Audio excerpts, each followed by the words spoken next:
Welcome back, folks, to Midwest Linux Gaming. Oh, good lord, I nearly forgot what the name of the channel was. I'm your host, as always, as usual, Stompin' Llama. I hope you're all doing well today.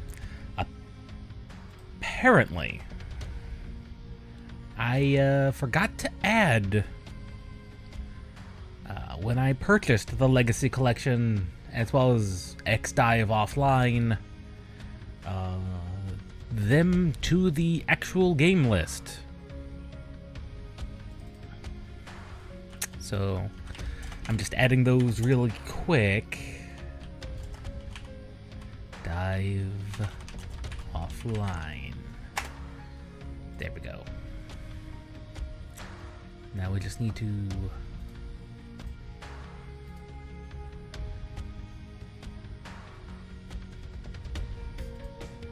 sort them A to Z. And there they are. I apparently also forgot to add Mega Man 11 to that one, which I also purchased roughly at the same time. So, this one's going to be interesting, because what I do know is, having played many of the Battle Network games myself, I do know that they carry a timeline through themselves. I also know from 4 onwards, they made 2 games. They did the Pokemon thing of 2 different versions, which is minorly annoying. Especially considering these are RPGs. Exceptionally weird.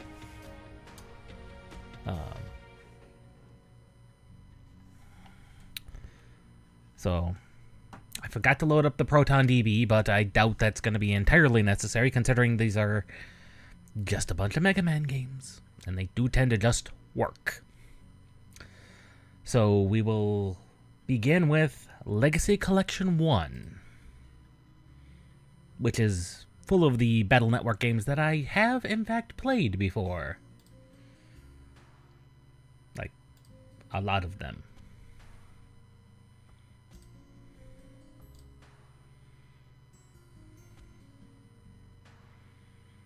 As I expected, it's not full screen.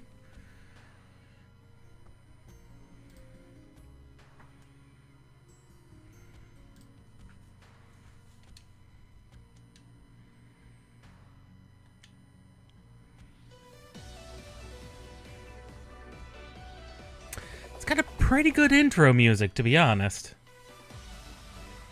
It's not quite what I was expecting, to be honest.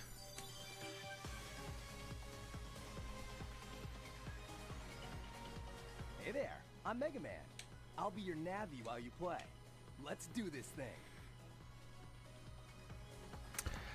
I honestly was not expecting that. I really was not expecting that. That is exceptionally weird. There we go, borderless.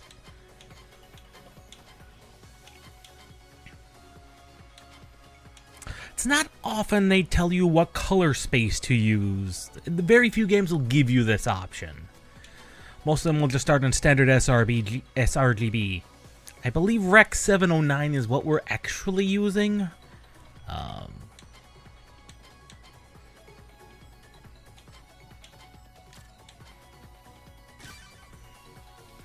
Various border settings. That's always very interesting.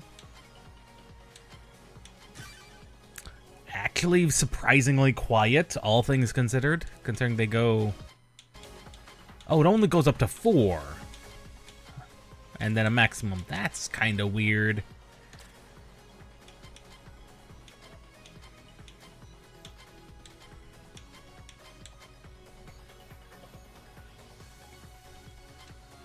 Okay, 3 also had 2 different versions. I was unaware of that. Huh. Well, we'll begin with, well, I suppose that is one way to, reduce your grinding, is, enhance your Mega Buster attack power. Take it away, operator.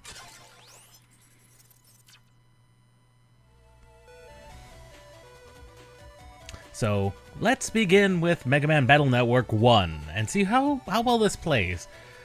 I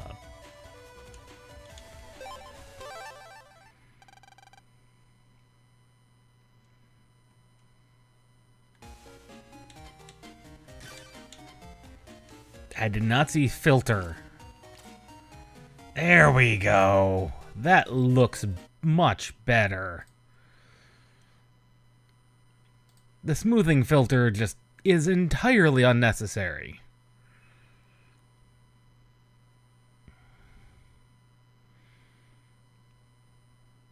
Although it likely, for many people, will look better. Especially if you're not used to, like, having played Game Boy Advance games on a full screen.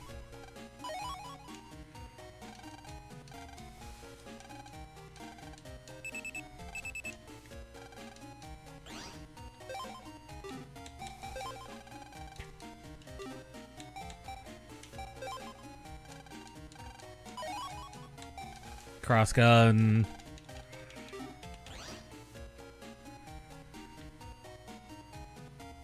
Right, we gotta say goodbye to Mother.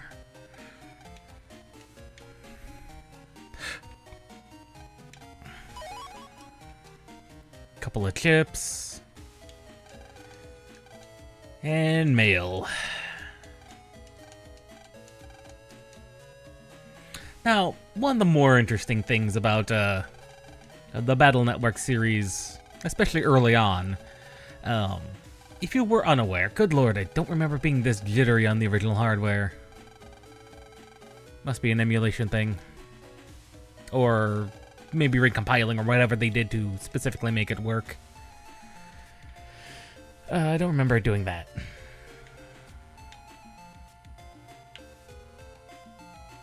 Might be a 60 frames per second issue, to be honest. Because it's doing it here as well.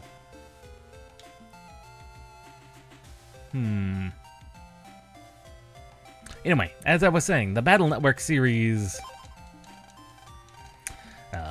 was a rather interesting one in that it was an attempt to revive the old Mega Man franchise before 10 and 11 did so. In a very interesting way, in basically an alternate universe Mega Man.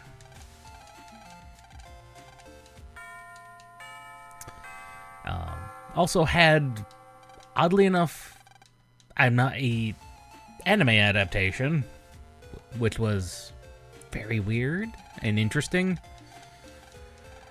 And honestly, one of the more interesting things about the Battle Network series is it's more in line with how current technology is developing than the original Mega Man series ever did. What with the rise of large language models and their overuse in a variety of circumstances. Because that's essentially, and not quite exactly, what, right, bumper. Essentially what the pets are. They're a bit more complicated than a standard large language model by leaps and margins, but also essentially function as such.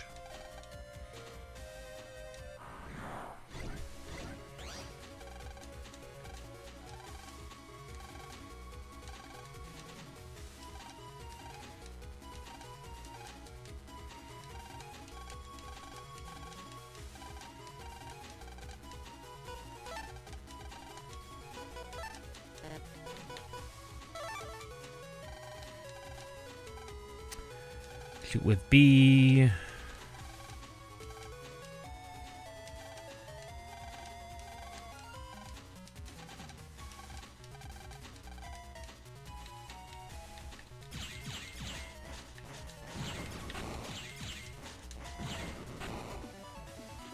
Basic by busting tutorial.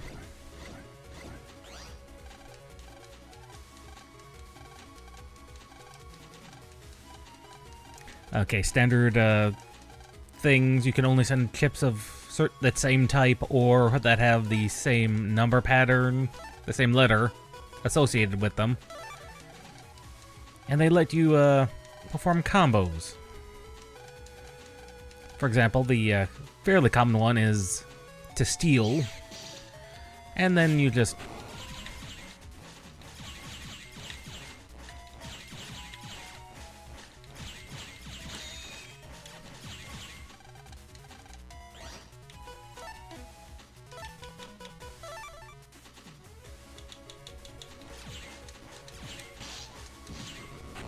there we go. Didn't mean to get hit there, but oh well.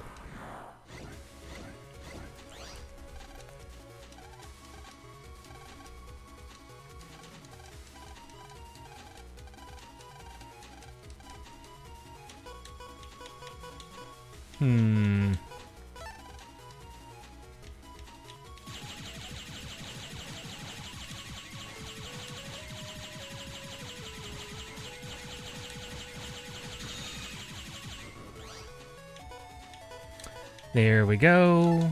We'll throw out 2 bombs. There we go. Like I said, basic busting is pretty straightforward.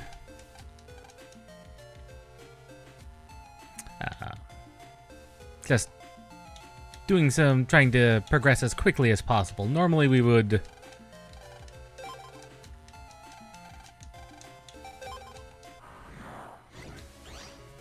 now for some fun.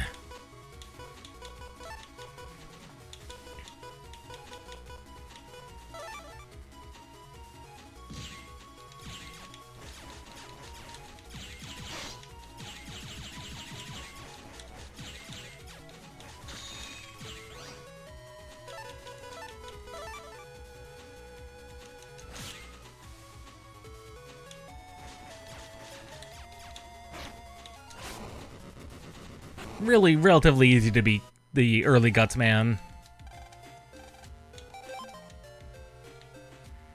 But apparently it doesn't give you your card early on. That's just a basic Navi fight tutorial.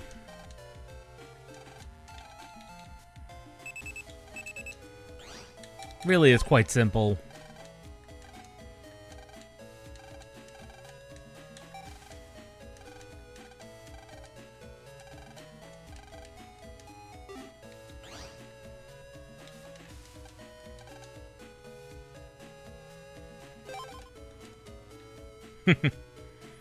AC/DC town, because of course. Jack into the doghouse, because everything is internet connected in the Battle Network series, even the things that really shouldn't be. Such as the doghouse. Including with programs. And yes, they are of course infested.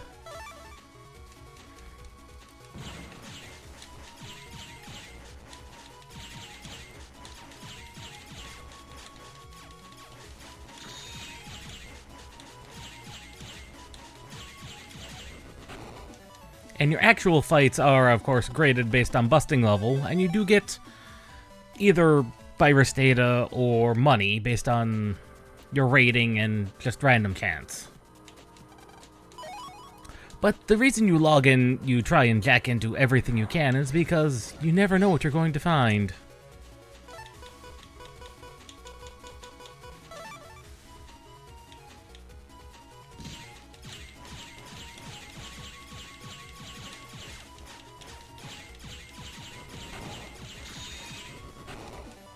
But one of the more interesting and kind of annoying things is I believe health is persistent. Which, it makes sense, it is an RPG of sorts.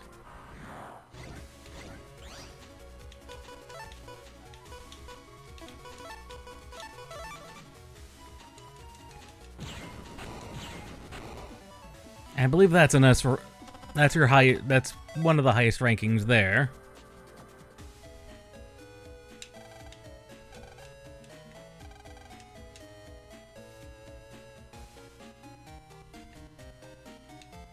Ah, yes. The man from Net Safety. Exploding ovens.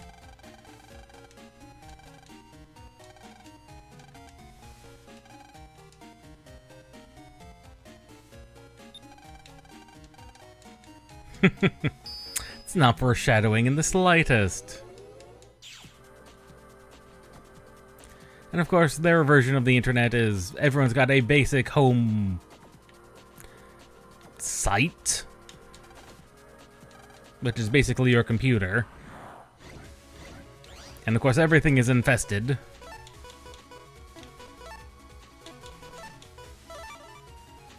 Because of course it would be.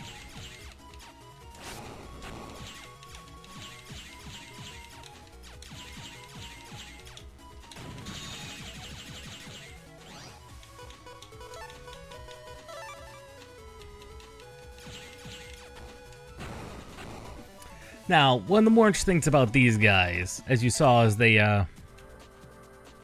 tend to break. Well, they can break things.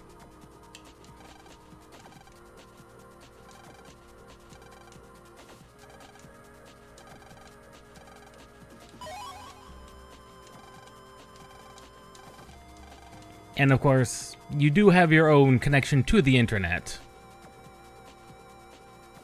And of course, requires security passwords to get inside. Well, addresses apparently. Which is kind of interesting.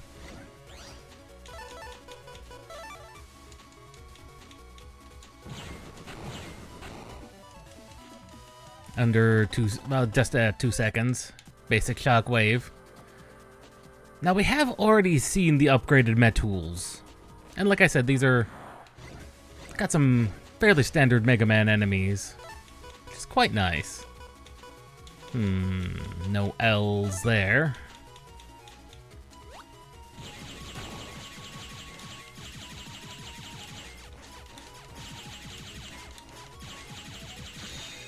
And as you expect, that cannon enemy is how you get the cannon chips.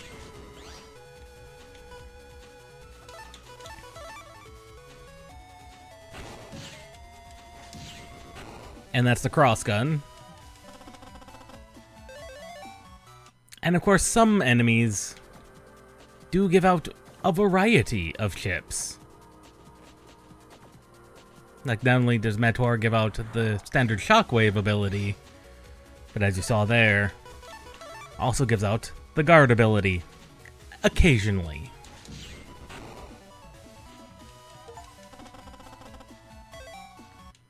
Not sure why that one was an S rank as opposed to the other one, but I think it has to do with damage dealt.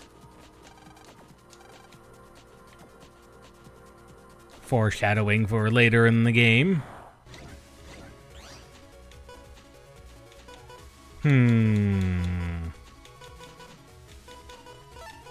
Might as well grab one of these.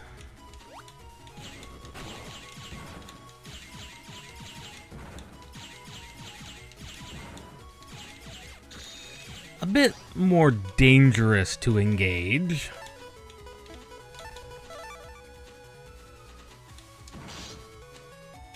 And as you saw there, you activate your ability at the same time you're getting damaged. You will in fact it will just eat your chip.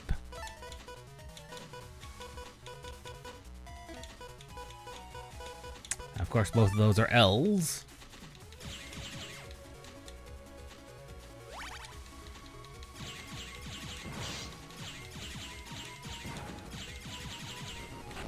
I think health goes alongside. We shall have to see. It is not persistent. I thought it was, but I might be thinking of later games.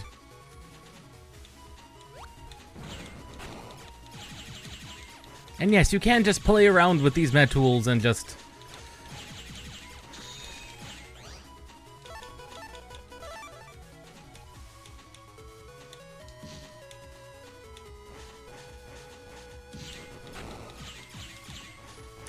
dodge their attacks. It's not a lot of reason to, but you can.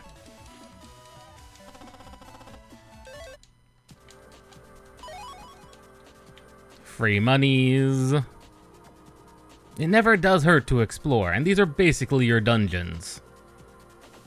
Or things very similar to this. I believe this is a vendor, yes. vendors are actually very handy. Not only do they have chips, but they have power-ups and HP increases. And every one of these also has a different way for, like, elemental things. Don't worry about it. Every one of the Battle Network games is different in that aspect.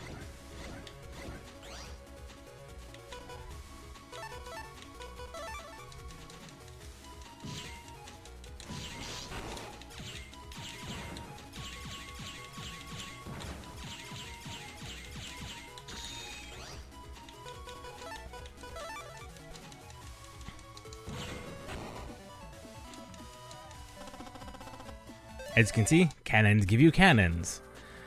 And I think there's reasons to, like, farm, like, specifically things like that.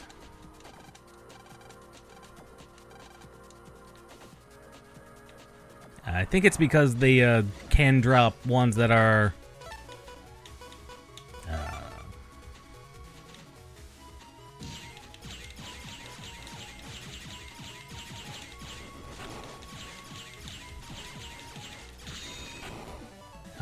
different letter codes. That's what I was going for. That's what I was trying to talk about. Good lord. 500 monies. That's not Yai's network. Specifically, Dex's computer is for some reason hooked up directly to the computer. Dex was the guy who, the one who,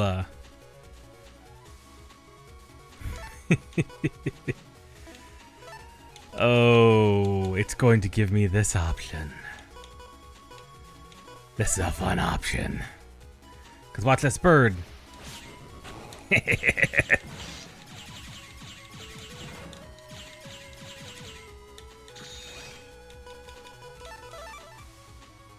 And back up one.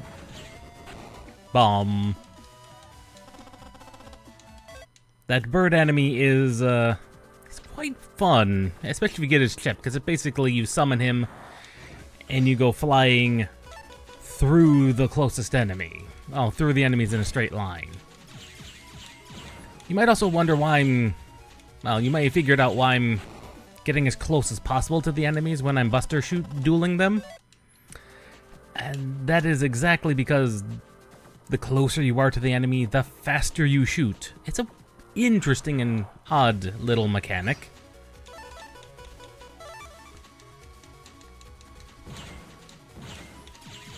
That makes a degree of sense. I mean, imagine Mega Man is actually kind of panicking with as close as you're getting.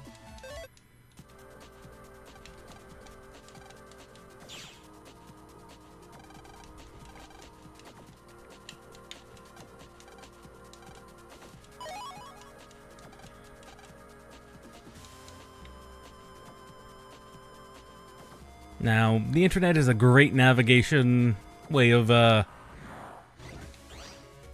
doing navigation in the Battle Network series, because the physical world is relatively small, although it does get a pretty diverse set of locations. It does not all take place digitally. In fact, it goes very interesting places, especially 1 and 2, as the first 2 of the series, but the rest of them do as well, as we'll see later when we briefly take well, not briefly, when we take another tour through. Oh, good lord. I want nothing to do with this particular fight.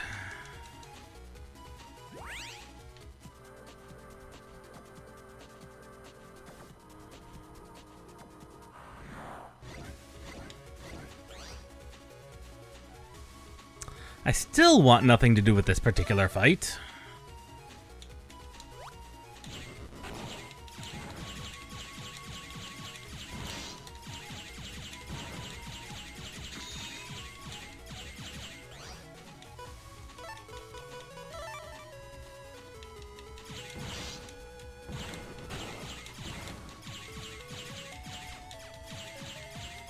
As you can imagine, the actual Navi fights are the ones that are more knockout, drag-out fights, but they're also mechanically complicated and involved.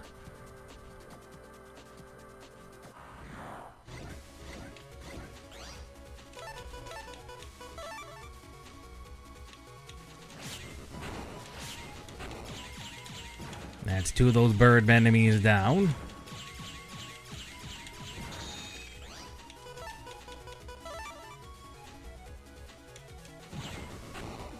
And him down. There it is. There's the dash ability. Haha. Like I said, it's a good one because it does actually deal quite a bit of damage.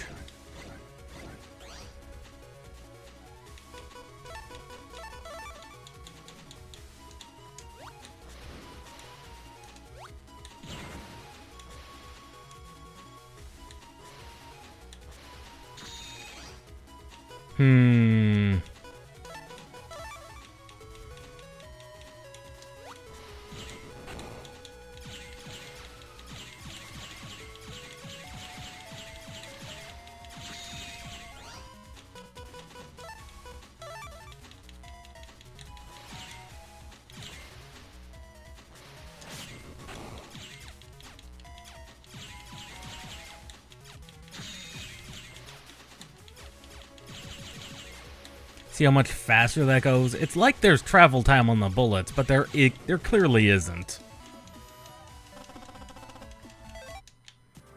And I still don't know about the bar times and how those exactly work.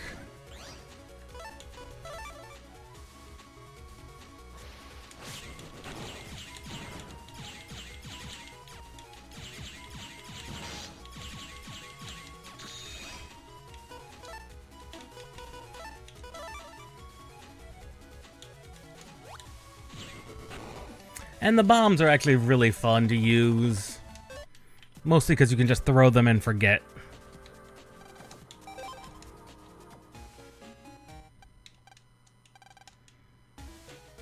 And of course, Oven has caught on fire.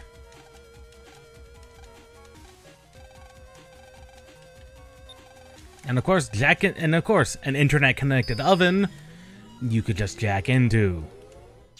Again, it's much more closer to reality than you really give it credit for.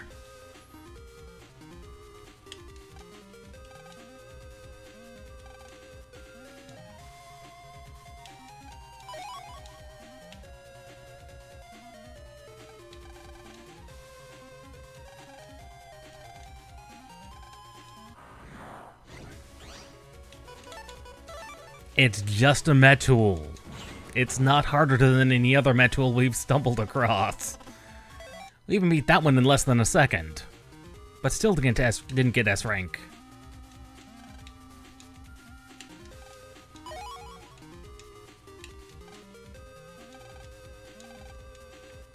And of course the oven is defenseless against viruses.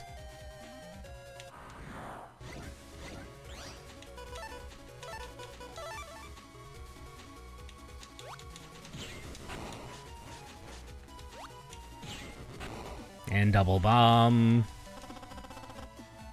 Free shockwave. And the program has died.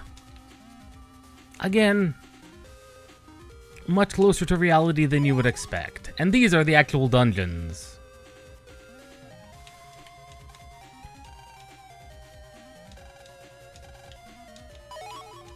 Exactly 7 fires.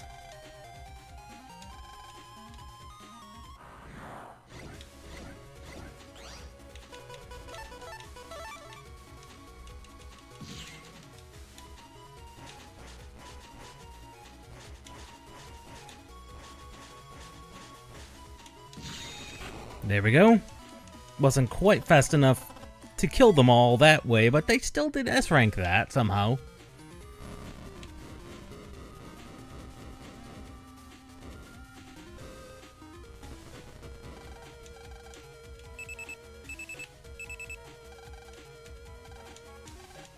And of course, it was the repairman.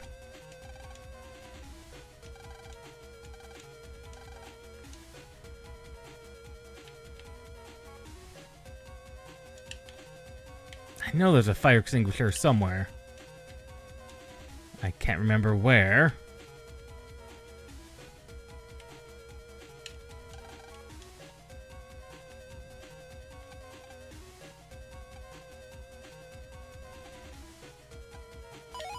Ah, there it is.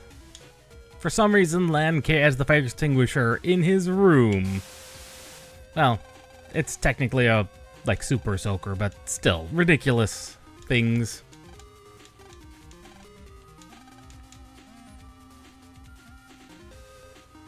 But yes, these are the dungeons, and there are things to find.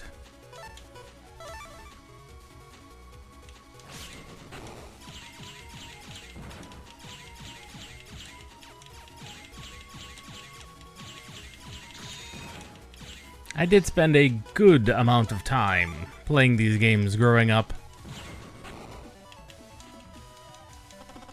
While I never, like, S-ranked most of the bosses, I did beat them in a variety of ways. Right, that just leads back to the center, doesn't it?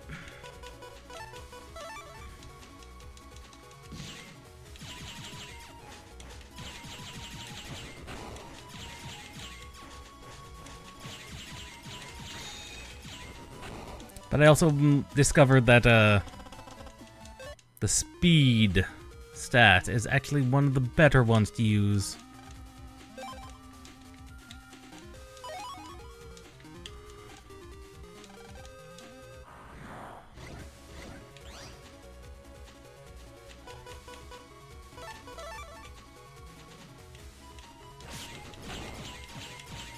Mainly because it lets you just fire faster. And that includes up close and at a distance, which is actually just an extremely useful thing to do, even if you're only dealing 1 damage. If you're dealing like 3 times the amount of damage in speed, what's it matter? Oh, right. I forgot you do that. Many of these enemies kind of reoccur, but not all of them. Like, the variety is actually rather large in the franchise.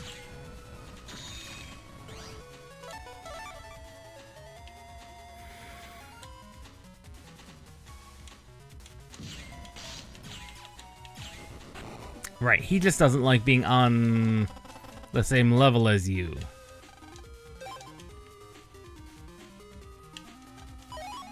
Now, there are optimized routes.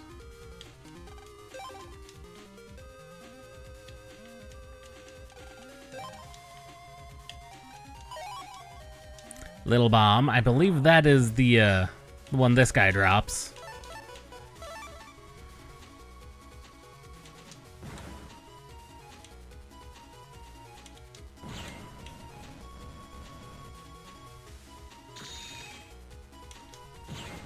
And there we go.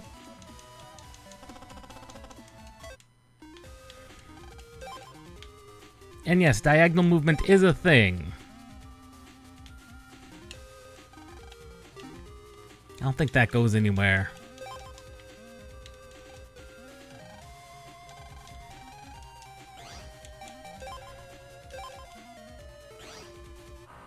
And we've made it to the first actual boss fight.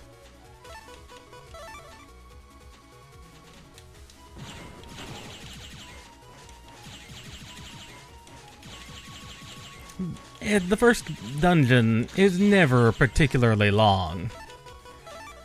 And one thing I always found most interesting about the anime, in particular, once they started pronouncing this organization's name, it was not... I mean, as you can see here, it's called the W3. It's like, that is what it was pronounced. But why would you actually pronounce it like that?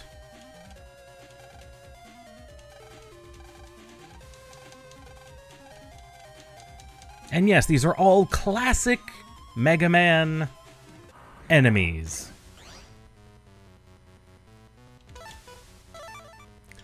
like Fireman.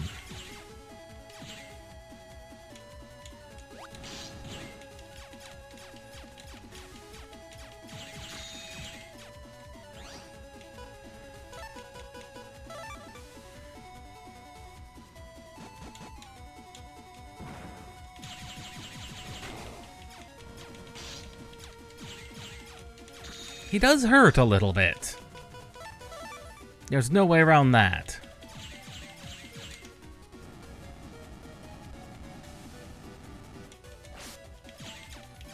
And he is a bit of an annoyance at times.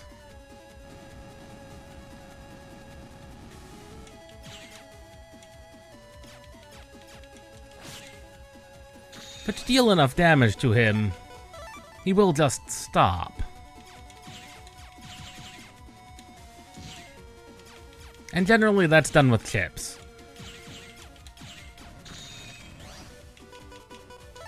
But that's also something very specific to early game enemies, I believe. I don't remember many of the later ones having this kind of interruptibility.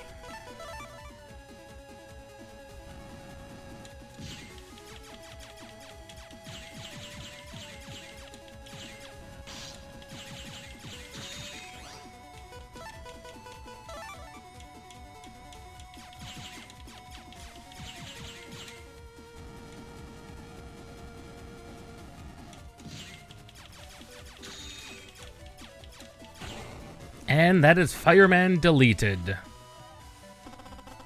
And yes, they do exist as a type of summon. As a type of summon chip, if you beat them fast enough. But that's mostly what rematches and other things are for.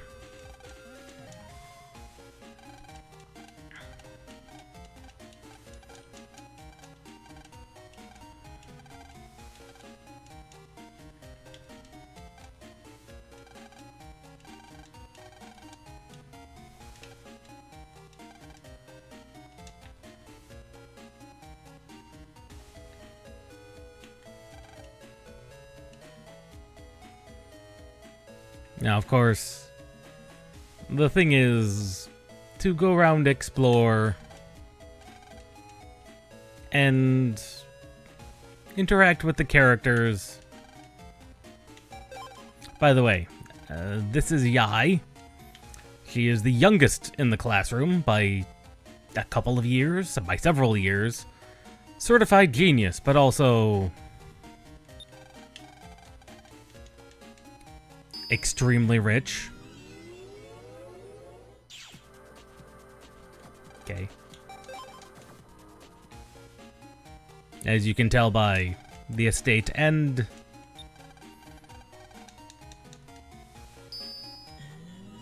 the size of the house, like, it's the only two-story house you see. Like in all of AC/DC Town.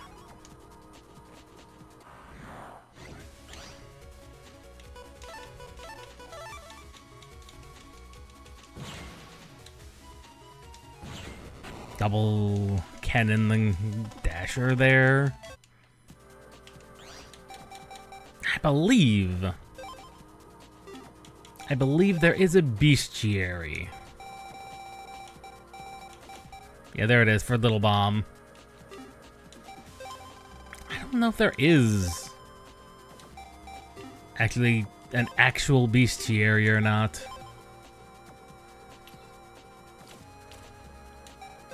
Okay, so they did implement a type of trading system to simulate the multiplayer features that the original game did have. Complaining about young people not using the phone. Ah, yes, the sword guys. They actually use all of the sword moves. We've seen longsword and we've seen wide sword. We've not seen what this guy is using right now, which is the long.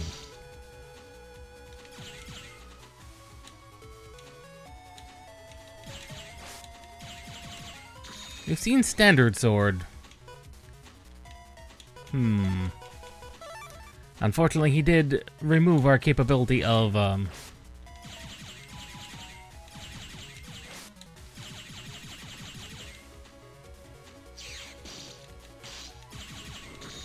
as you saw there, if the steel comes down on an enemy or you, it will just deal damage. And that's a nice thing, is that it's actually got multiple uses. Like if you need to do like just 10 damage to an enemy, you can.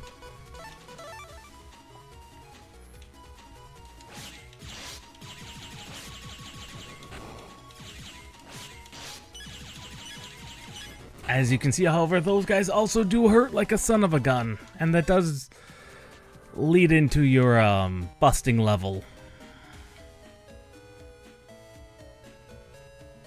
Anyway, that's Yai's house. As you saw there, there was Male's house over here. Although I believe she's in now. And of course, her electric keyboard is, of course, internet connected.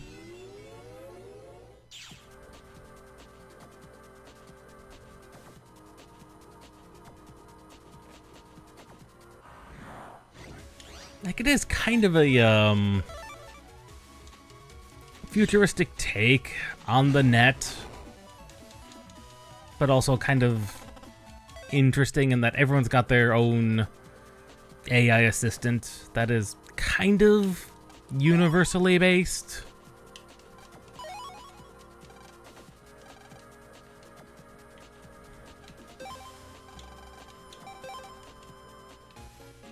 But also definitely unique thing. Like Male is the her Navi is, of course, Roll, and as we know, Dex uses Gutsman. Glide is an unusual one. I don't recall that he's specifically a which Mega Man I think he's based off of, but I think he is. But could also be. Not all of them are necessarily. I mean, they all are. Most of them indeed are. As you can see based on the right side of the screen, that is a type of Proto-Man. Yes. He himself exists. It's actually one of the more occasionally annoying ones, depending on the particular game. Ah. The better cannon.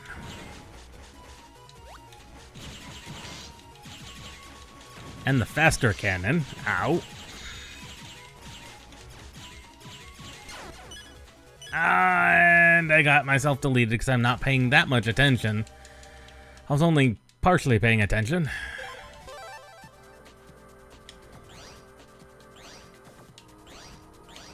Was that really where I got...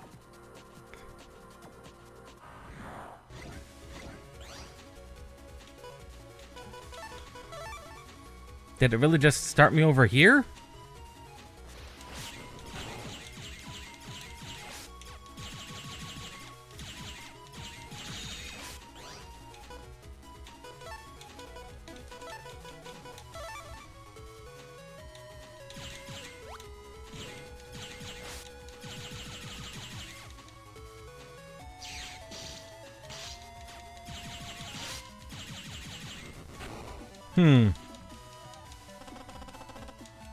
Honestly, I'm hoping to...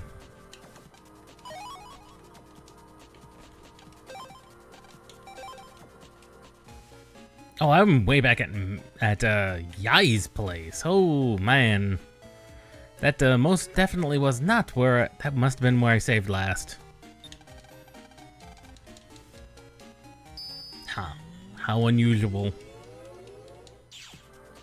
Also, as far as I can tell, it is a digital currency, but it's an RPG. You know, cash does not have physical form.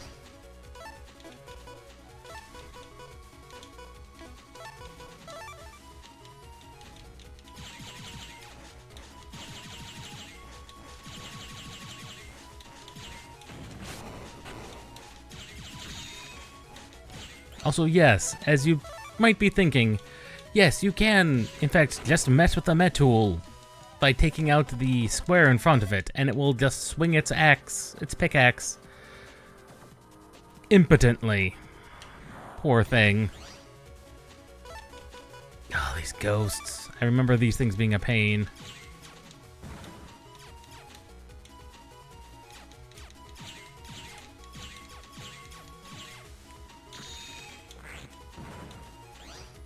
Yes, they are just a pain.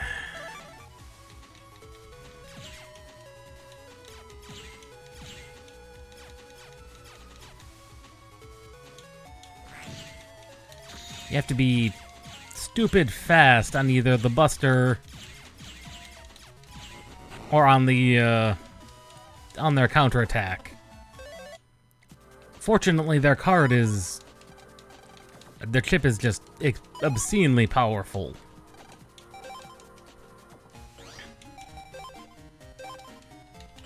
$6,000. The only reason I'm saving up the Zenny is because I believe he does give more.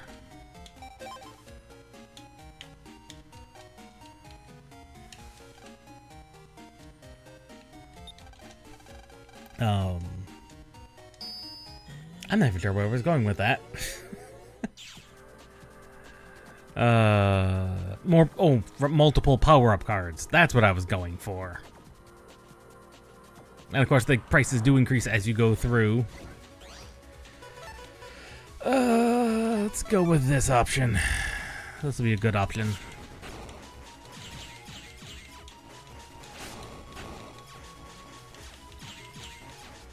And as you can see, enemies get faster and stronger as they go along.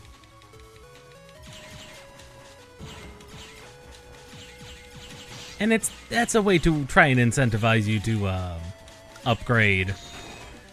But as we saw, there's also the maximum buster mode, which I'm still not sure about.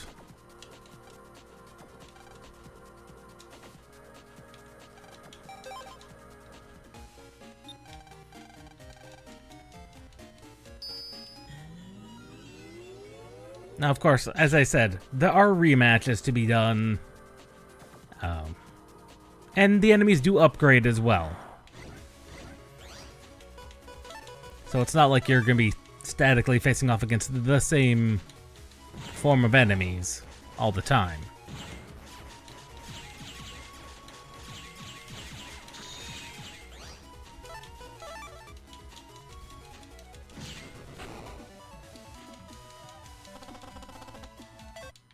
And so there's definitely skills to be gained. I don't like this particular set.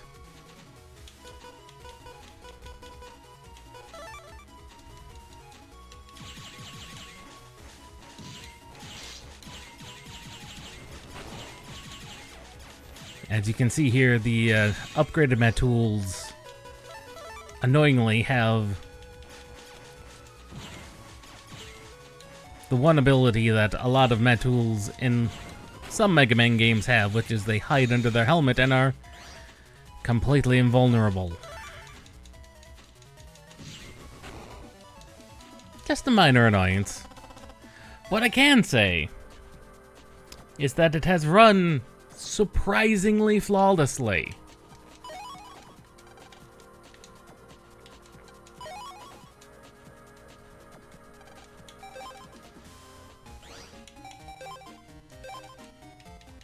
And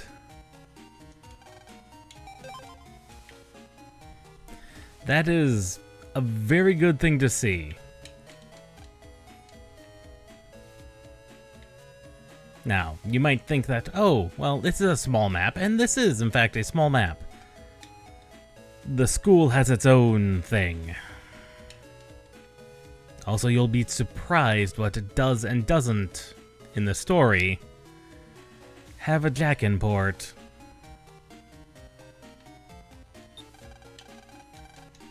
Like, you'd have to see. The story does go places, both Network 1 and Beyond. It is quite an interesting set of escapades.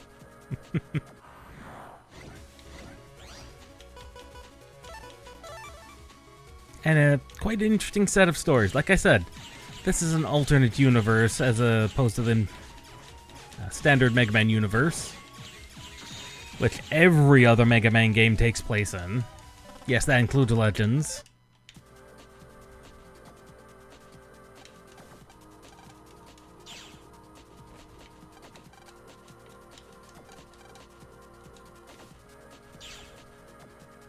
Unable to decode that specific data. Not sure why that was a thing, but that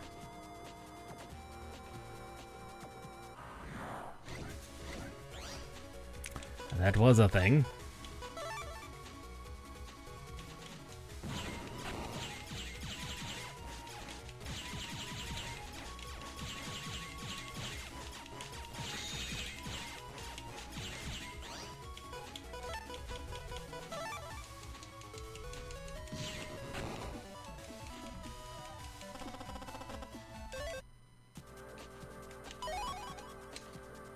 Hey, we'll take the monies. Again, who's leaving this cash lying around is nebulous at best.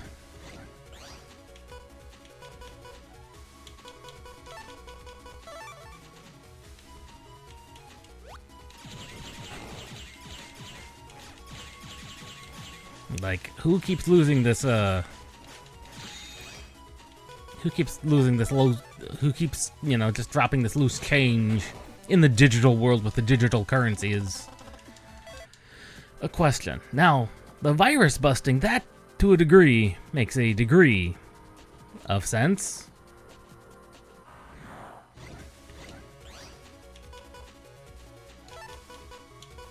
That is probably, well, as you would see in later stories, probably government funds for trying to clean up the trash, the digital trash. So that I'm not surprised by.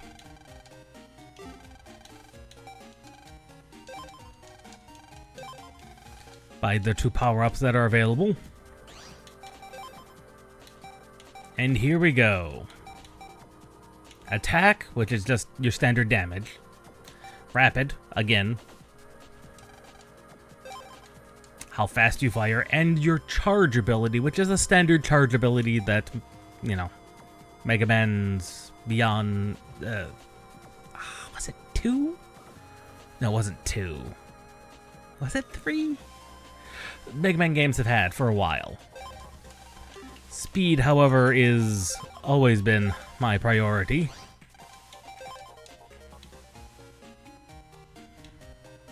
But having said that, it runs, and as far as we can tell, flawlessly. How about a change of pace?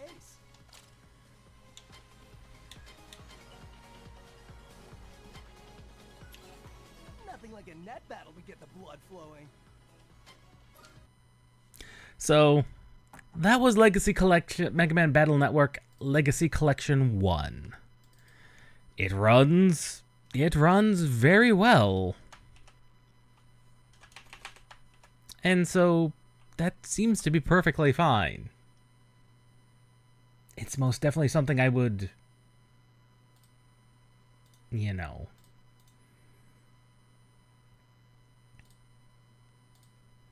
continue to do. In fact, that would be one I would slot in, because I do like RPGs, and I do like the Battle Network, our set of RPGs. But again, being RPGs, slotting them in would be difficult between the other RPGs we tend to play. So let's have a look at Legacy Collection 2. Now, Legacy Collection 2 is the set of games, I believe it's 4, 5, and 6. Which is when they started splitting them into, well, as you saw with 3,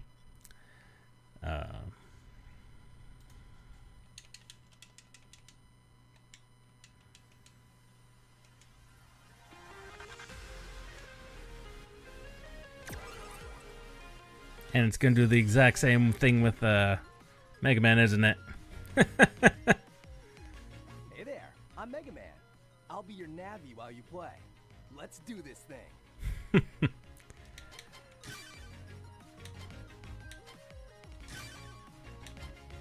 Filter off. Borderless. Now I am, and I will say, slightly less familiar with the later Battle Network series. I believe the last one I played, I might have been 4. I don't remember a lot of it, at most. Differences are much like the Pokemon games. Different viruses, which means different chips, that kind of thing. Would not be surprised in like 5 and beyond. Like this is Team Proton, Team Colonel. Which Cyber Beast?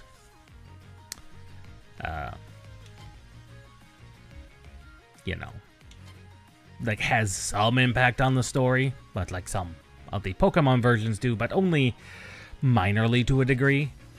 Only differences is that the Battle Networks never released the thing that the Pokemon games used to do, which is you had your 2 main versions, and then you had the 3rd version.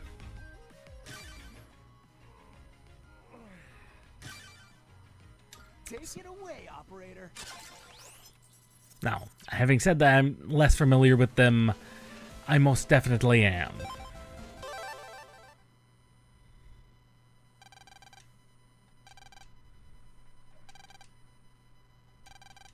Net crime is the only cost of convenience.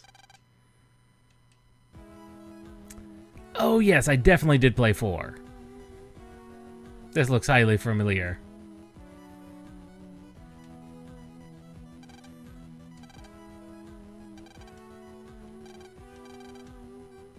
Naxxas. Netopia.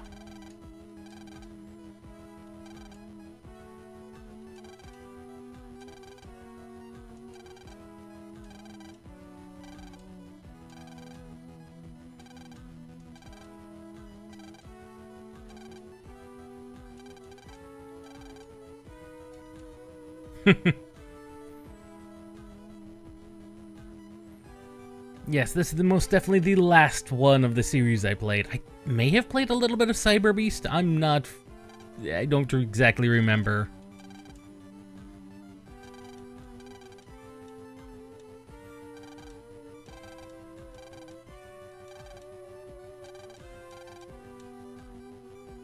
I mean, it is essentially NASA.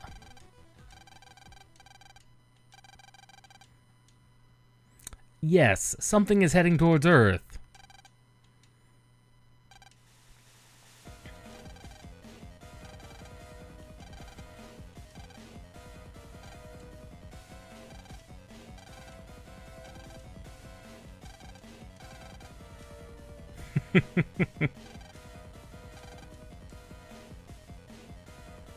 And don't question how this somehow involves a 12-year-old and his net Navi.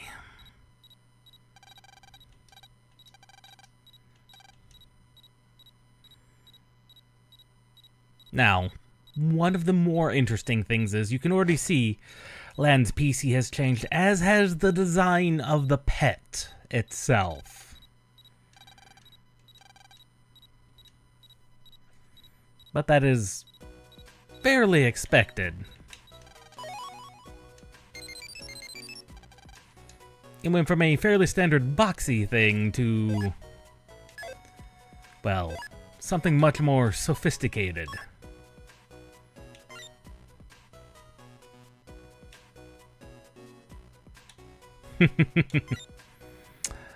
Okay, I'm not exactly sure what any of these are, but there are specific, like I said, there are specific key systems that change from every Mega Man game to the next.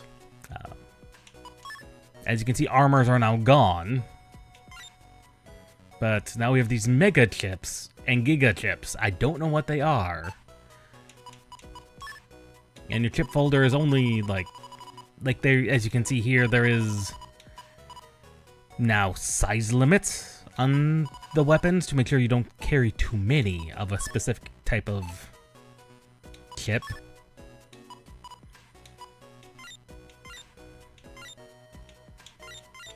Ah, yes, PAs.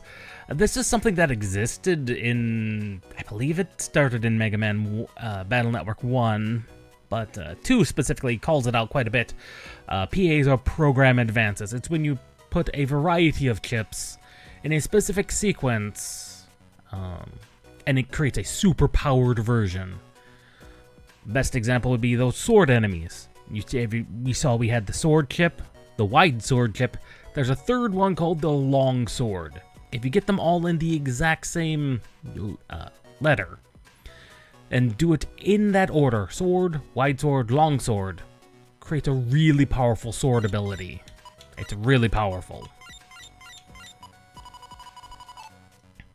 That's one of the more common ones.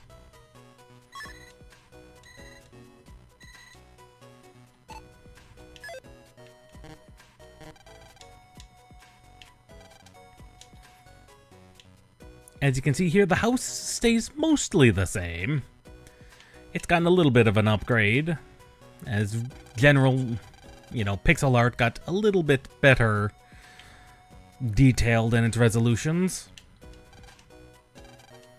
You can see the land sprite has shrunk a little bit.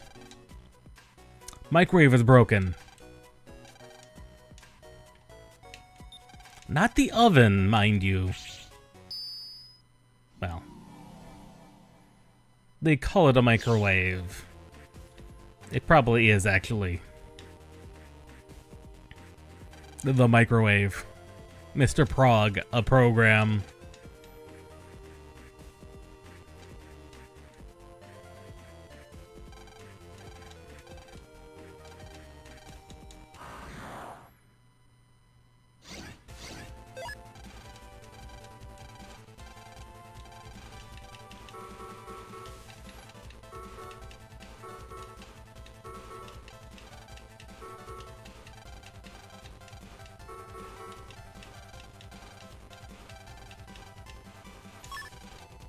And you notice that he said that you can escape via a button press. It's no longer, I believe, a chip like it was in Battle Network 1.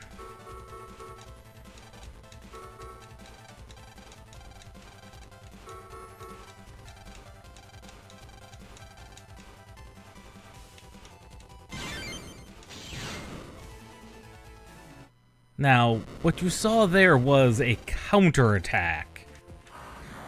This one has, like I said, its own peculiarities.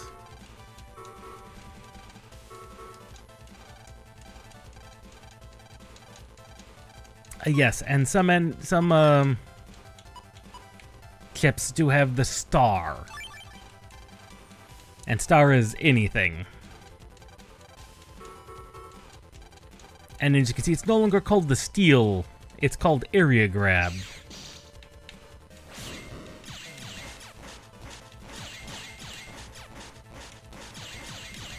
And you can already see the slightly slower pace of the enemy. Assault. Probably just for the, not sure why, actually.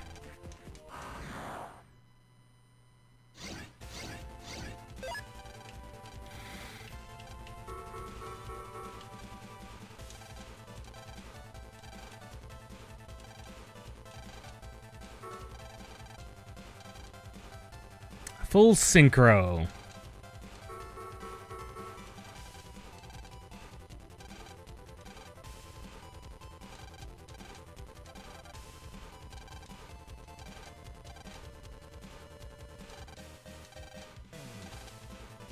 Which is what we hit earlier was full synchro.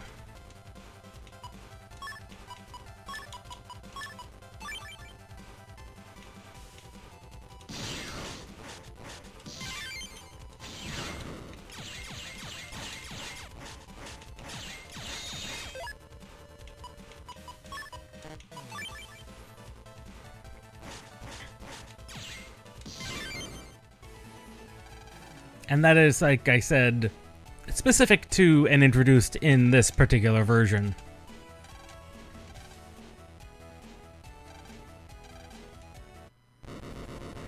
It is a useful ability, especially as the bosses, they do tend to, over time, inflate HPs.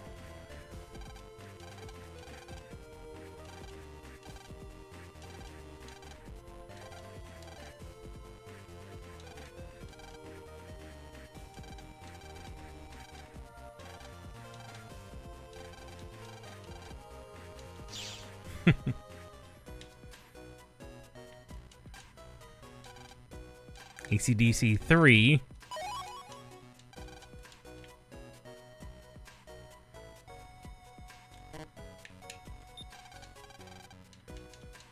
And that is actually quite an interesting looking PC. Like a very standard looking PC. Not only for the time, but in general. As you can see, the land's home page has improved in quality, as has in general everything else. Net Battler's Club's office. Haha.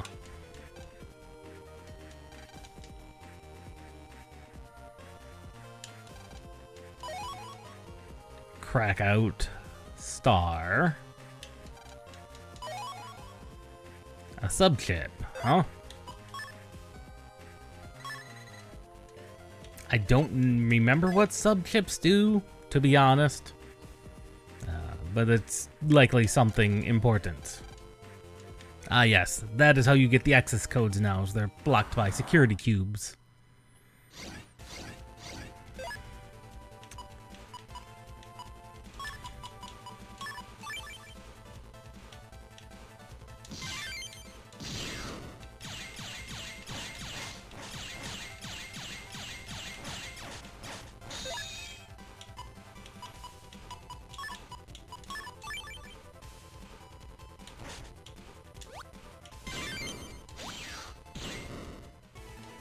As you can see, even the bomb attacks can be counters. Standard color coding, as you would expect in anything that anyone would actually have to navigate. Suspicious, wily skull door going on.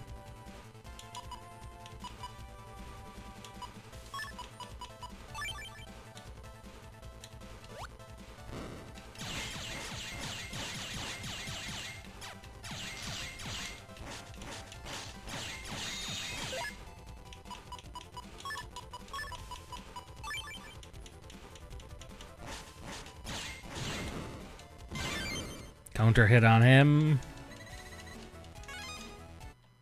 As you can see, there's definitely been some tweaking done that makes things look and present better. And in fact, NPC variety is also gone up. Although most Navis, as you can see, are just this generic robot-esque one.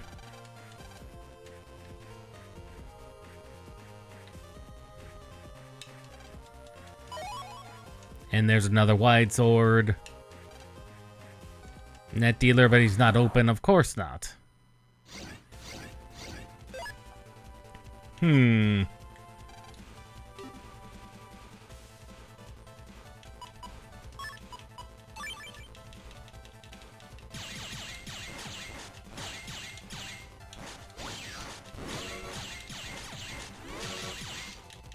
Right. Charge is automatically installed. I forgot that was a thing.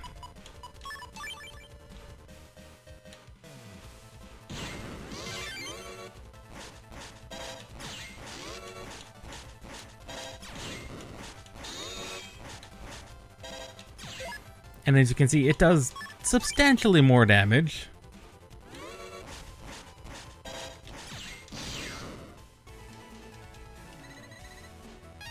And thunder.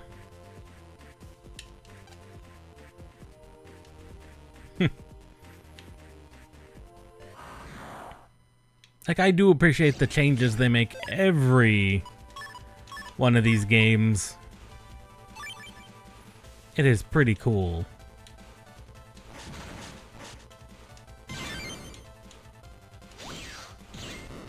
There you go. Minotaurs giving guard L is fairly common. An unlocker is needed to unlock it. Tutorial NPC is suspicious.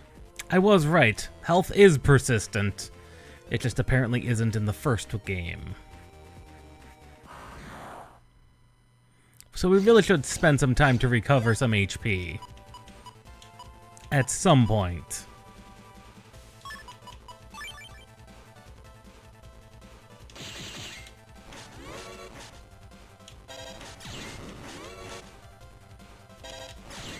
As you can see, charging deals 10 damage, which is fairly substantial.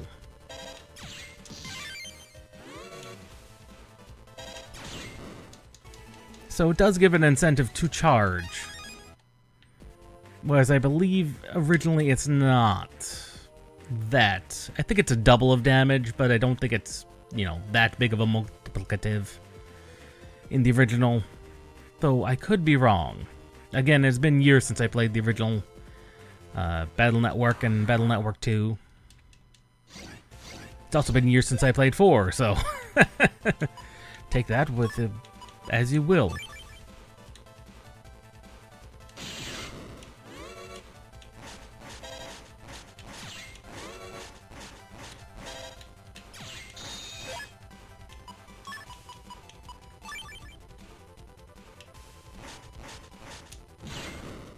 I didn't quite get synchroed to him. Wasn't quite able to get that counter off. Oh, copy damage.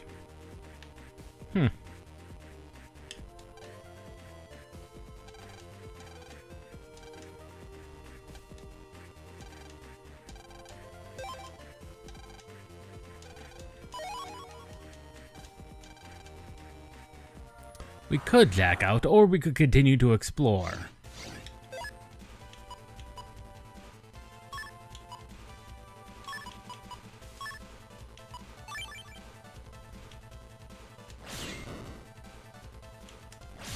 There we go. Basic enemy deleted. Not only fairly basic, but a fairly tough one as well can be. Due to a bad connection, that one is out. They do try and theme them, and they do a pretty good job of it, I must say.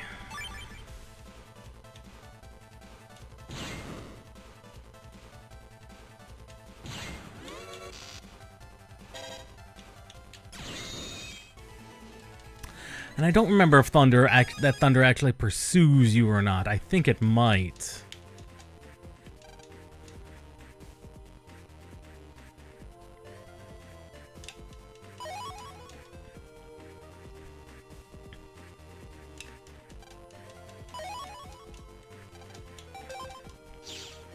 Not really much else to do.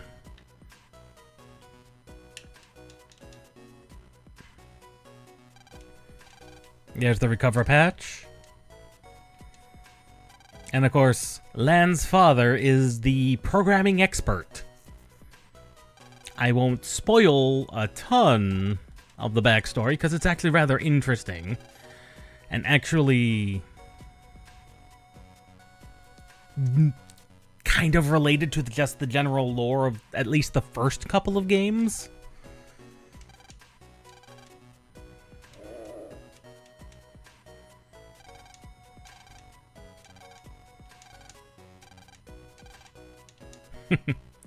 And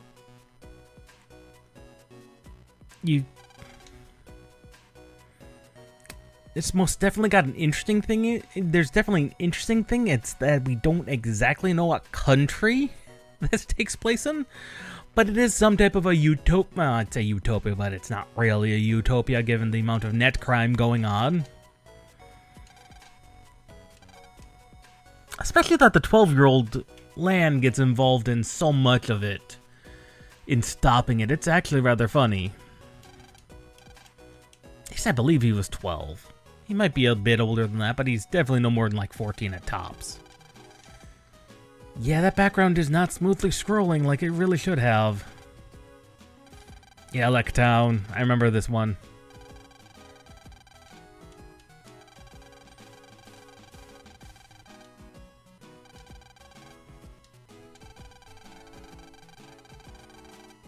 Sixth grade, huh?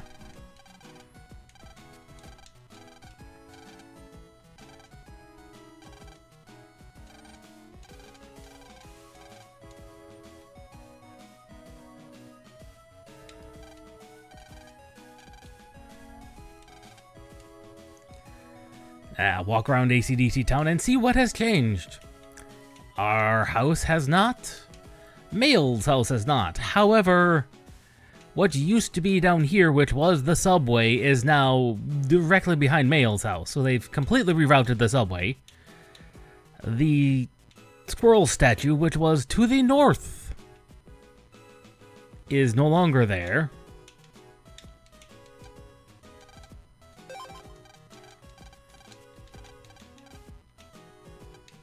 And Yai's house has been expanded to actually be, like, impressive. That is an entire compound now.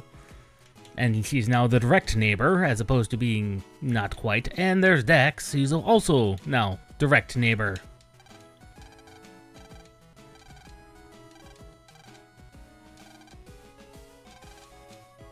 He functions both as rival and friend.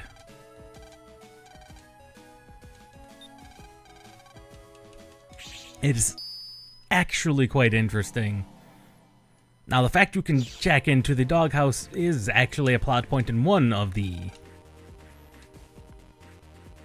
battle networks. And you can also see that they've definitely shrank the size of the quote-unquote random maps. Ah, yes. Plus attack ones. These are actually quite useful chips if you want to add just a smidge more damage.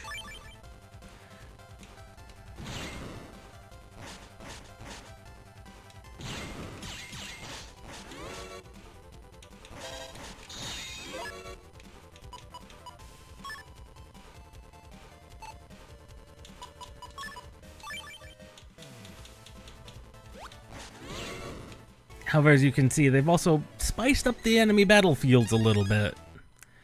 But they also removed the speed fire technique of getting close to the enemy.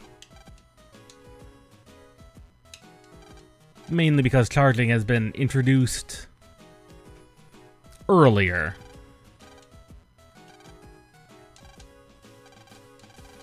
Okay, so there is a thing of setting favorites. Interesting. So that's what that whole megabyte system is about. And this is Higsby's chip shop. Higsby is is a character from an earlier Battle Network game that I won't spoil his entire... I won't spoil his exact arc.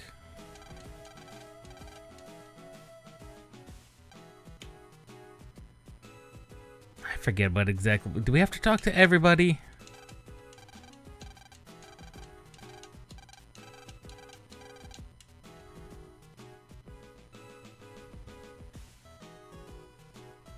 There he is. We had just had to actually talk to everybody. Lan's father is a eminent programming engineer. A programmer in particular. And a NetNavi specialist. But he is just a great programmer in general.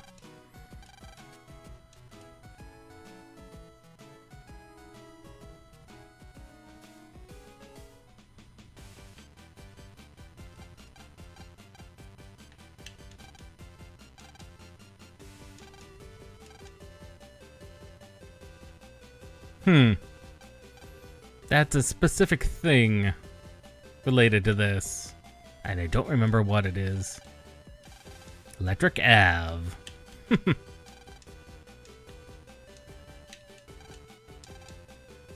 Jamon Electric. It's very much like standard Japanese shopping district, like Shibuya or any other high-class electric ones.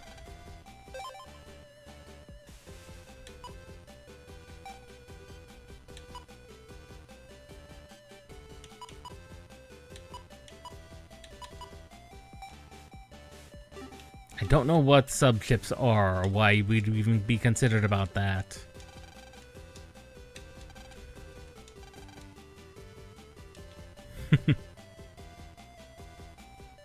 Ah, the big shop.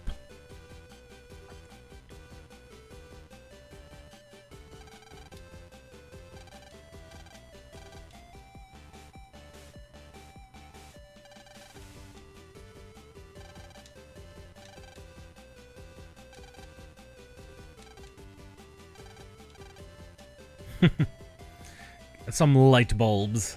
Fairly typical thing. Ah, but there's no such thing as rest for Lan.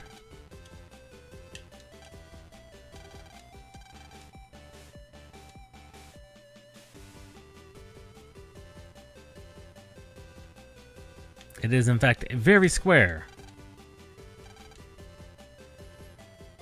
Both Yai and Mail have gotten, like most characters, fresh looks to them.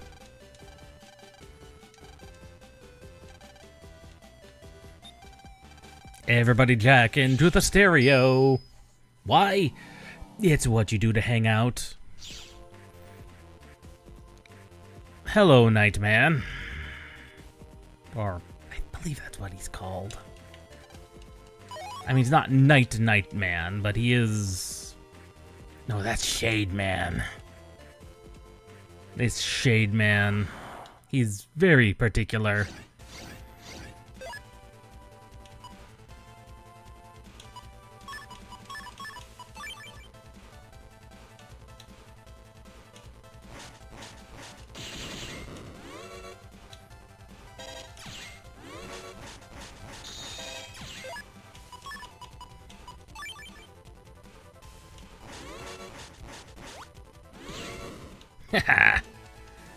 Take that, Metools. And their upgraded versions.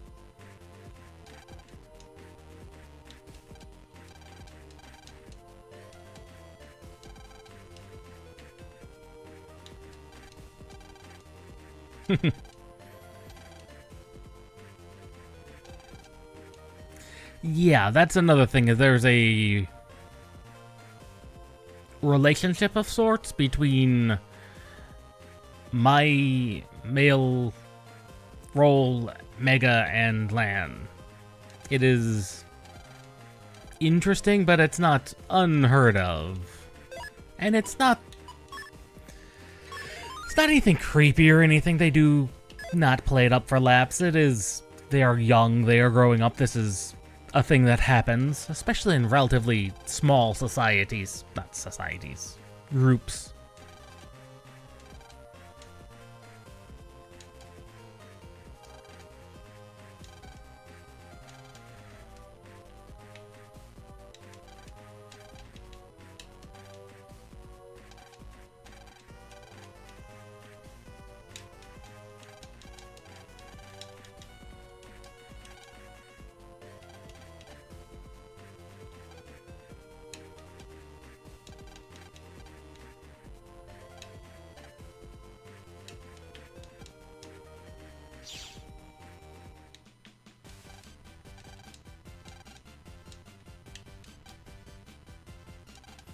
Most people are headed to the square. Just had to hit the right story trigger. Always the right story trigger. Dr. Hikari.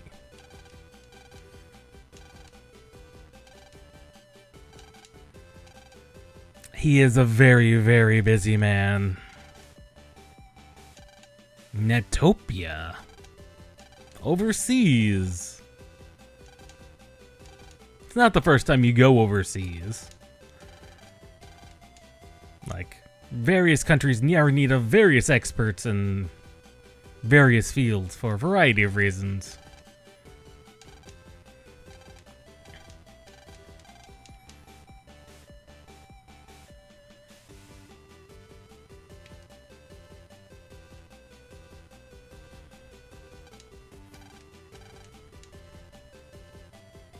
And you're just left on your own to do things.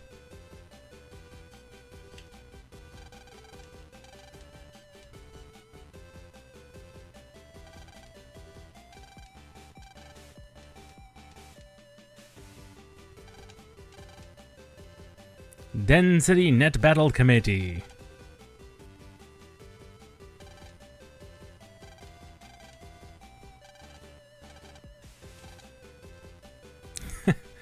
And of course, the virus outbreaks have gotten so bad that originally they restricted everyone from defending their net navies and internet property, and it's gotten worse, so it is now free game. A tournament even.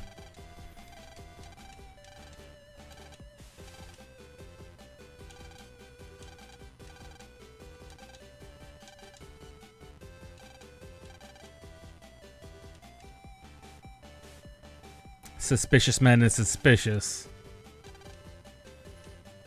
But also, that does kind of make sense to a certain degree.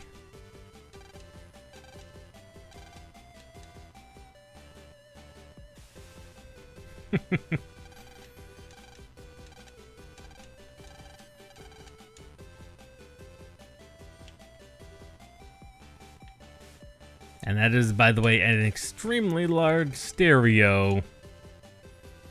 That's not suspicious and won't become a plot point at all.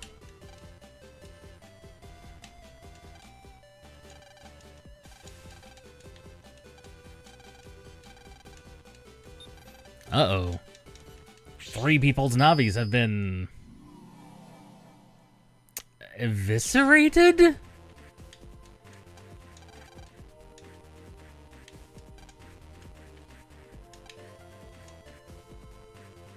You vampire Navi.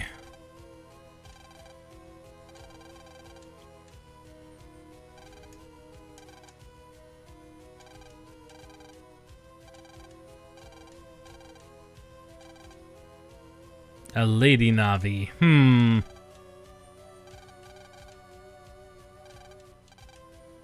Going after Roll, it would seem.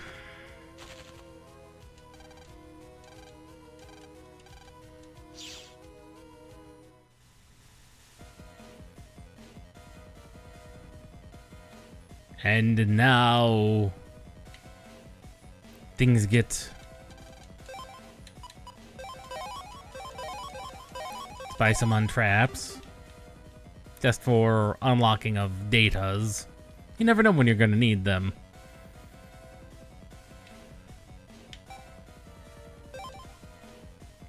And we now go train back home.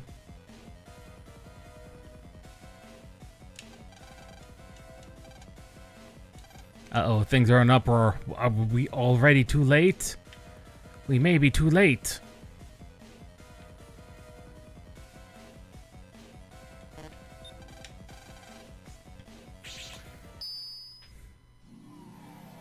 These types of personal drama stories are always kind of interesting in the grand scheme of what happens in these series and the amount of world-changing events that Mega Man is a part of. It's actually quite funny.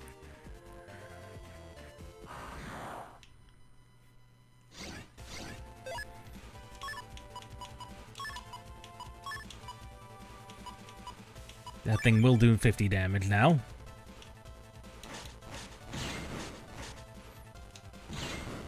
There we go. And we acquired free data as well. And that's actually a fairly substantial amount of Zenny, to be honest. 2,000's pretty hefty.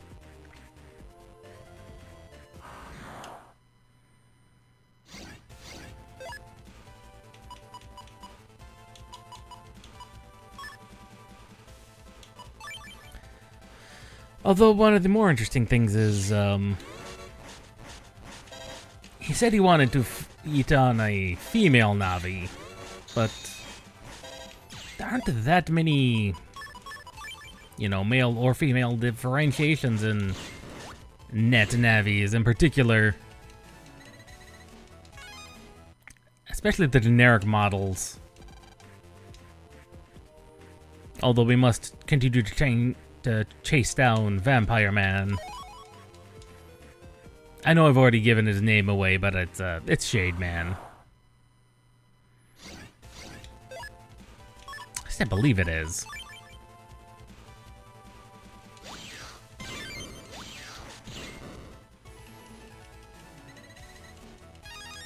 And in fact, being able to go into a battle in full synchro mode is actually quite useful for, like, boss fights.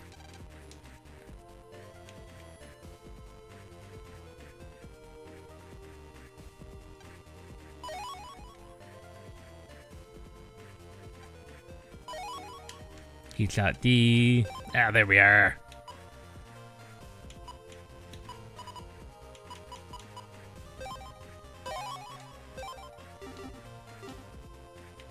Buy some HP up. After all, it's always useful to have.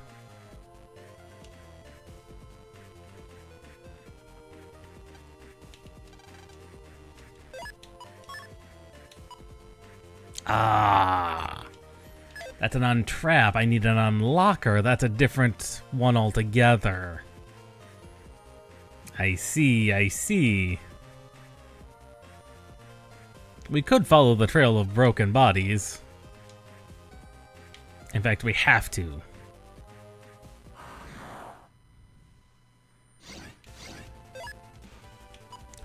Despite making it sound like he was just specifically going after specific types of Navis, it would appear he just, in general, just wanted to attack everybody.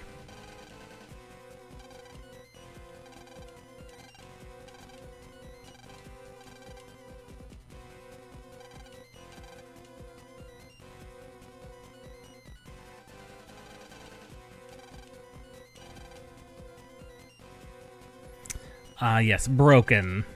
Gutsman and Glide.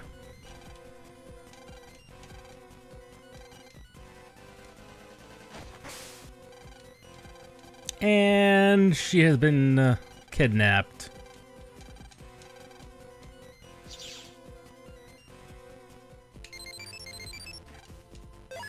Now, one of the more interesting things in the stories is that you can upgrade and create different versions and backups of your Navi. They are just data after all. They may be sentient data, or seemingly sentient data, but you can do that for all net Navis except Mega Man.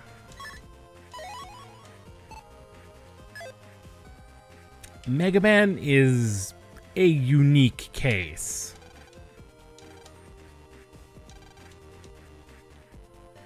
I can't go into why, because that is spoilers for a couple of the Battle Network games, but it is true that Mega Man is unique, which is why when he gets deleted, it's game over. Like, there is no backup.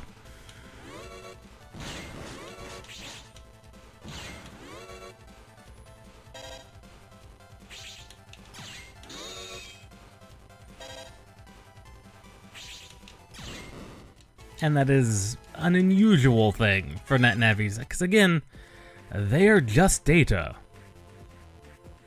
In fact, several times Gutsman gets deleted only to be restored and upgraded eventually.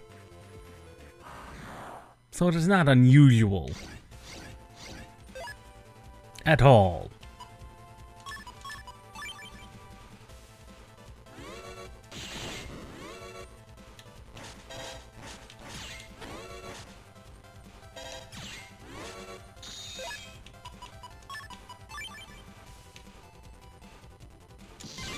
There we go, counter hit. And free data. Bug fragment. That is a specific thing. Of course, he went that way.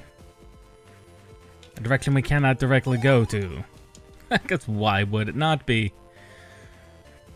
And we have to circle back around.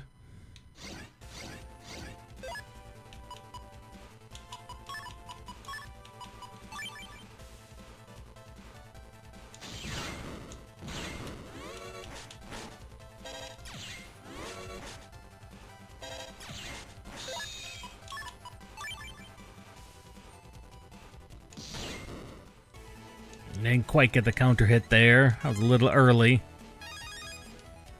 And sometimes the data can be useful chips. Special vehicle to ride that rail. What's that mean? Current mysteries. Flame line F.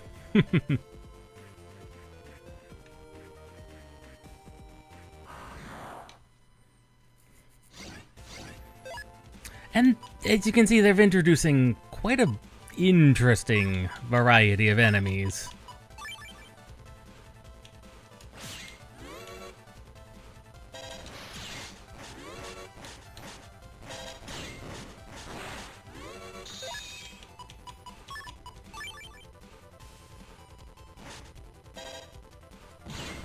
That wasn't quite a counter hit.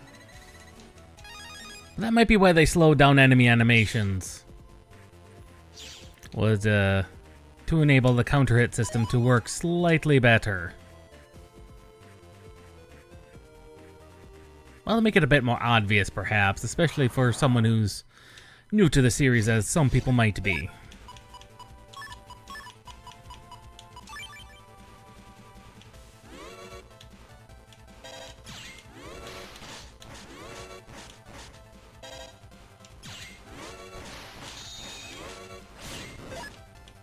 Good lord.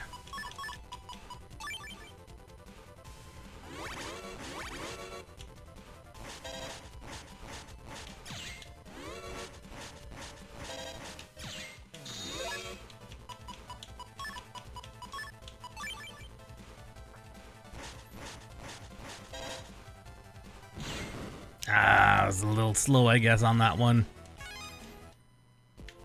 As you can see, the whole rating system does have a larger impact on the money you get than it did in the not the original. Yeah, in the original Mega Man Battle Network. Specific order. We need to get a heal. Nope, we lost that data. Which is not what I wanted.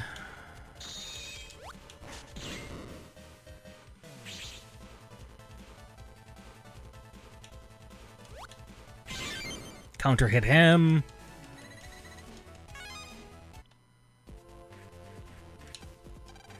Town 3 is lonely, but has a net dealer. A bit of a lonely section of the internet. What does that even mean? A lonely section of the internet? Like,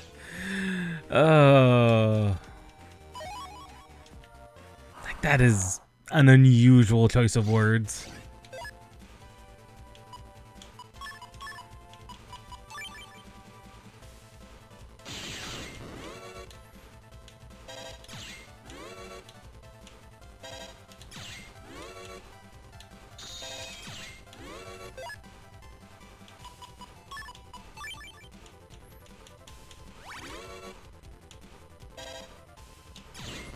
Now, another one of the unusual games that never got ported over. There was a spin-off.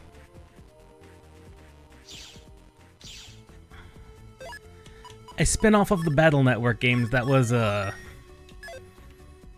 was quite interesting.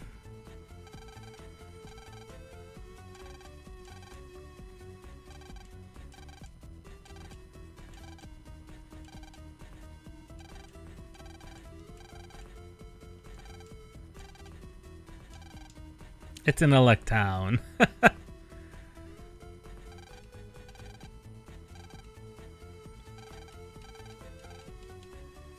Like I said, these dungeons, they get interestingly complicated pretty quickly, especially in the later ones like this one.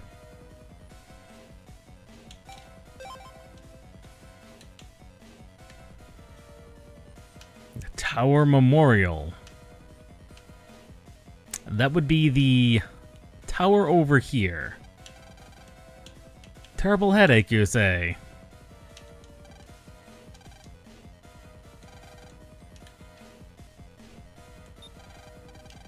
Now, what do you do about that if you cannot hear? If it's an ear problem? Well, if you remember this Navi, if you beat him, you can get earphones.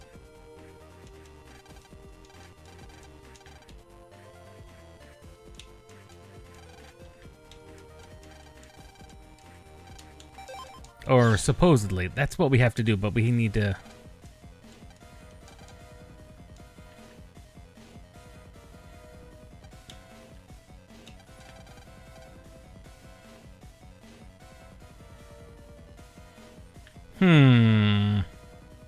And that's exactly what we need to do, but I forget how you do it.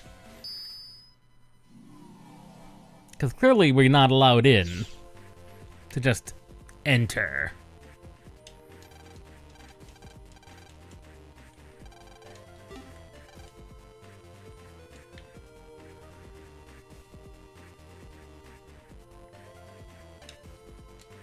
I didn't see that there was a mystery data here.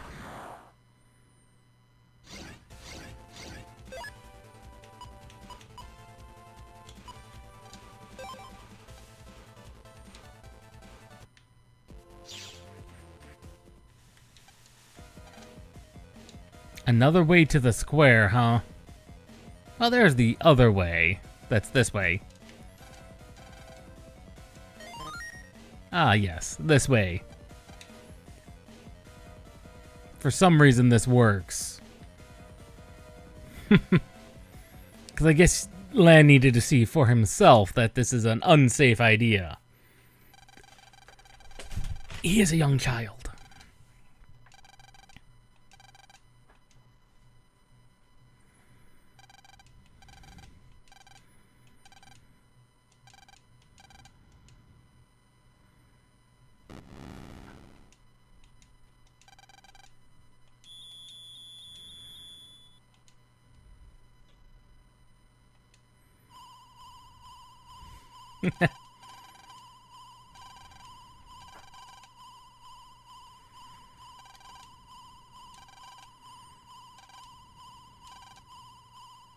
Hurry, Lan, before it ruptures your eardrums and you get permanent hearing loss. Well, likely other things would result from that first.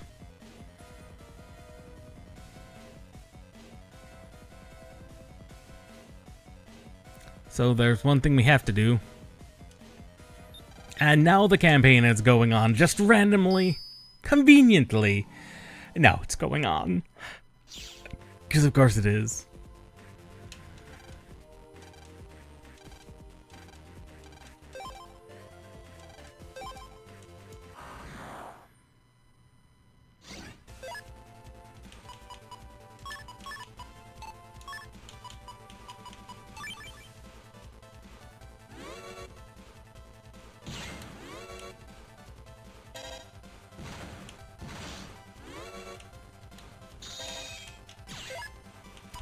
Not as strong as his counterpart.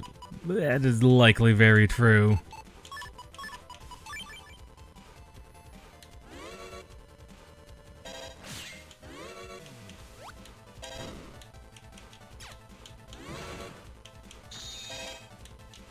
He does in fact use standard chips, however.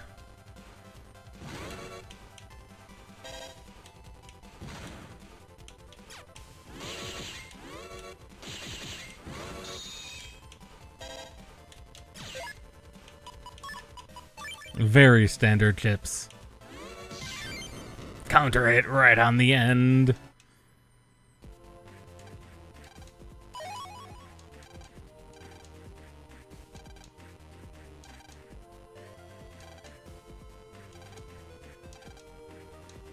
Ah, yes. Basic Bluetooth between your pet and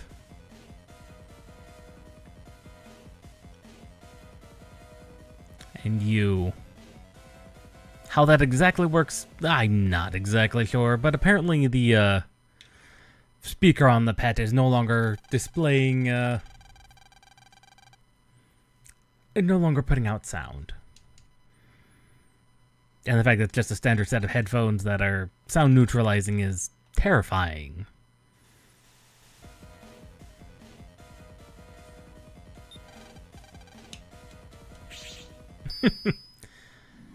Just in time for the first actual dungeon.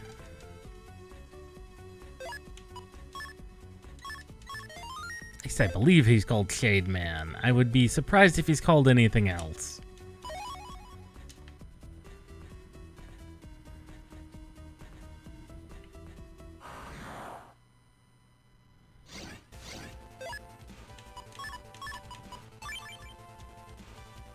But as you've already seen, they've already improved the overall complexities. Oh, they do, in fact, pursue.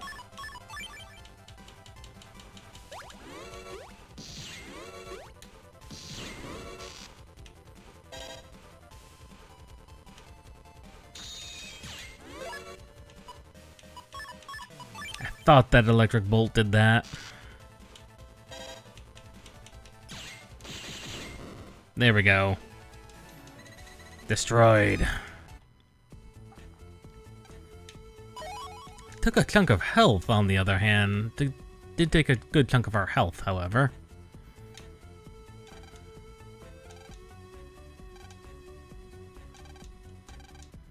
Cyber bats.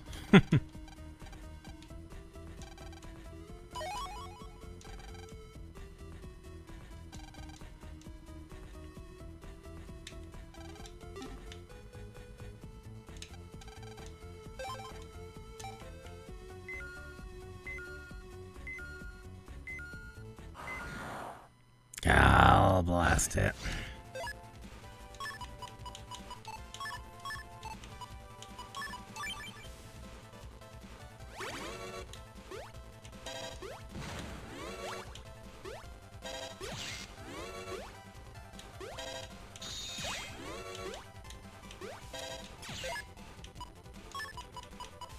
Blasted note thing.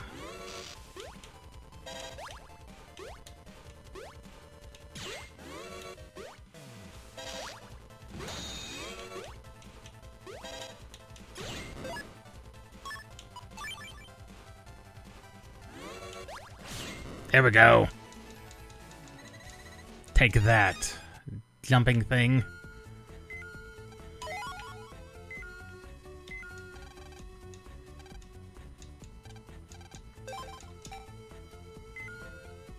I saw one down here. Ah, there he is. We aren't going to catch him in time.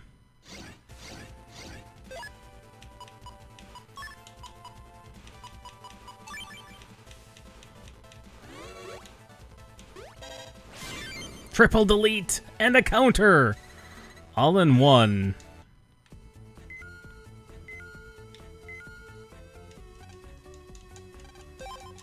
And I do like how they introduce puzzles more into the later... What?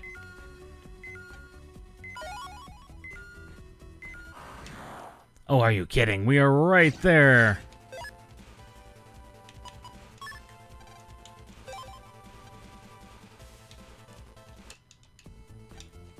Ha ha ha ha ha ha, stupid bat.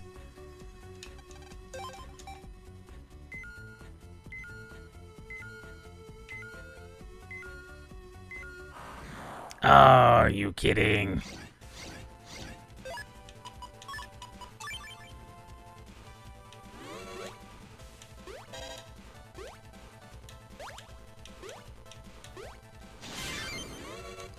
Ah, that was only a double delete.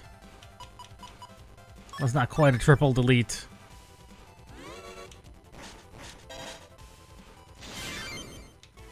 Well, at least we were able to keep the sync going. Yo, go, come on! There we go. Bat number 2. We're not even gonna get to see a true Navi battle. That's a shame, but that is the case.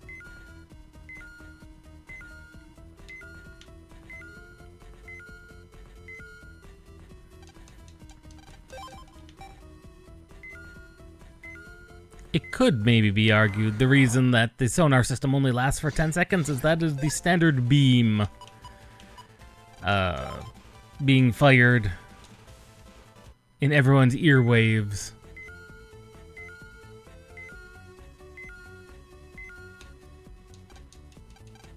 And thus it must be fired in short bursts. I'm not seeing this other bat. He's got to be around here somewhere. And this is why running away is...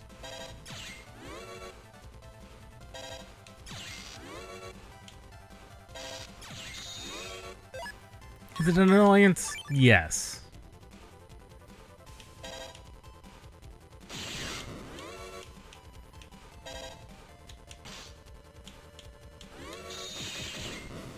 I was hoping to get a counter off on him.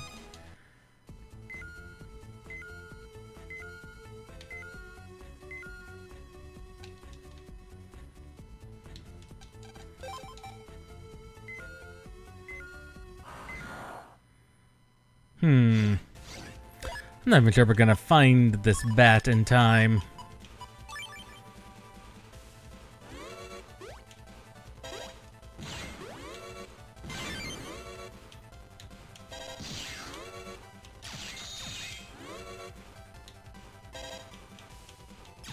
There we go.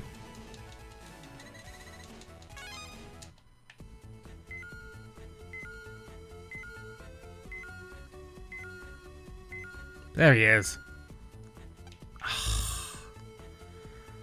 I didn't think there would be another Cyberbat right at that side of the system.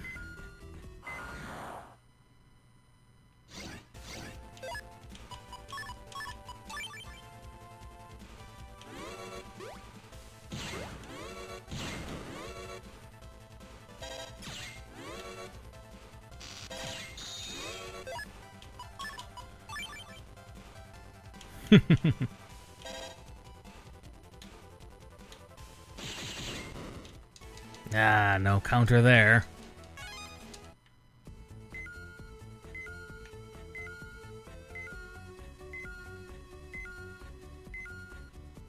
Okay, I have no clue where that bat disappears to.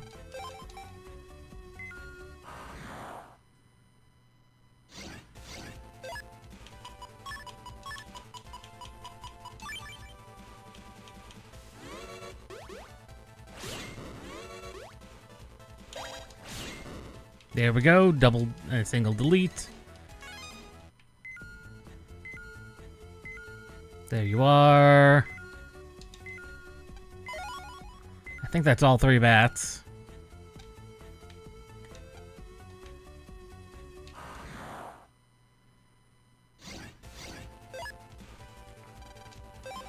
I don't like fighting these melodies in groups without the sword.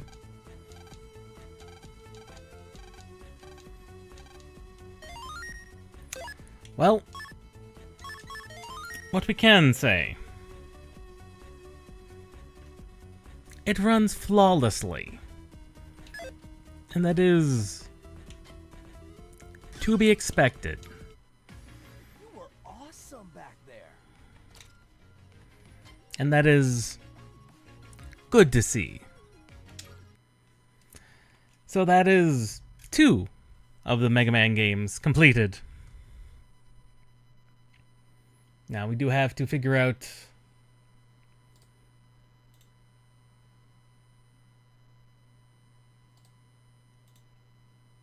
let's see, remove from testing.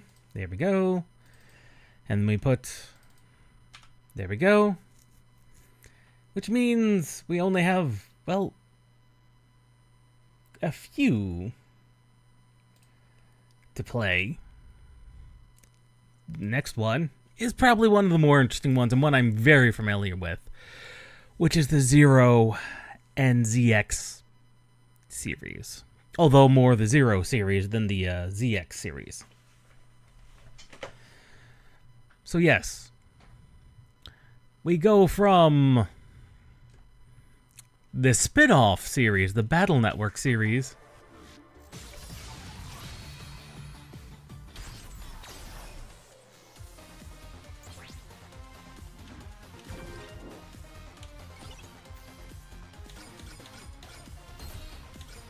here we go.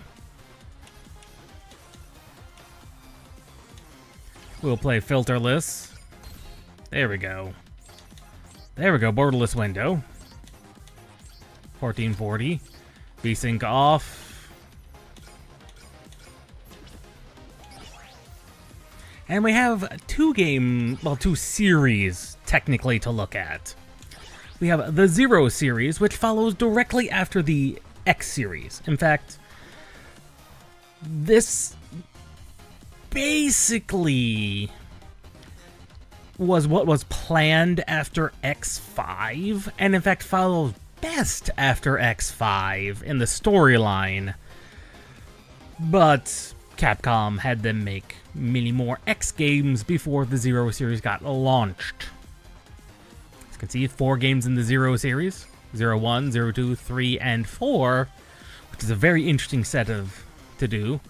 I have no clue what Zero Z Chaser is, but that's a thing. And later, and no, granted, this is all on Game Boy Advance. What's when this happened? The ZX series is a sequel series to even that, on the DS. Of the ZX series, I mostly have played. In fact, I've played all of Advent, ZX Advent. I never played the original ZX.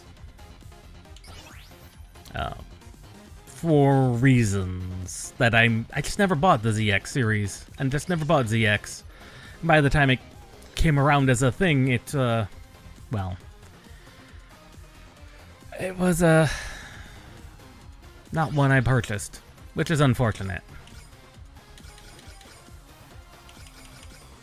So we will begin now. This is probably something I'm not sure of, because there are differences between the Japanese Rockman Zero and the English Mega Man Zero, and it mainly pertains to blood. Ironically, the opposite of what you think.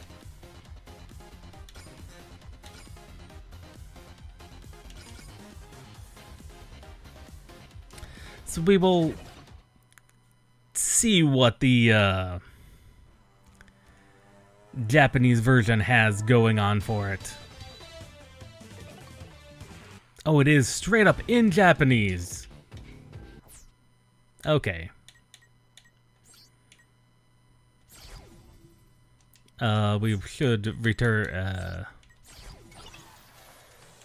We will begin in English for reasons.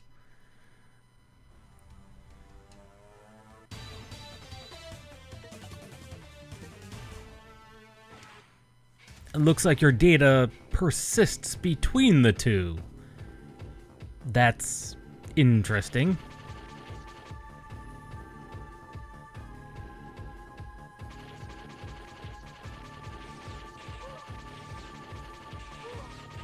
I do see blood from the characters.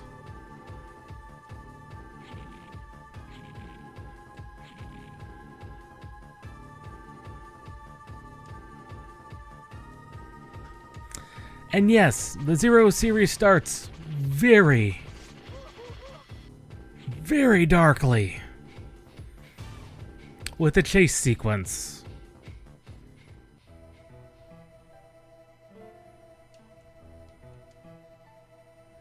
The place.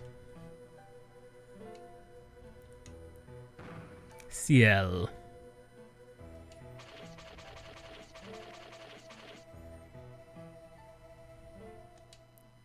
This must be a very wounded and fallen apart Reploid. Something has happened to Zero. This is why it makes most sense, and again, was originally written and planned to follow 5. I will not go into details because we've not played X5 on stream, but if you know the story of X5, this almost makes perfect sense to slot in right there. Now granted, there has been some restructuring to the story obviously done since there's been games past X5.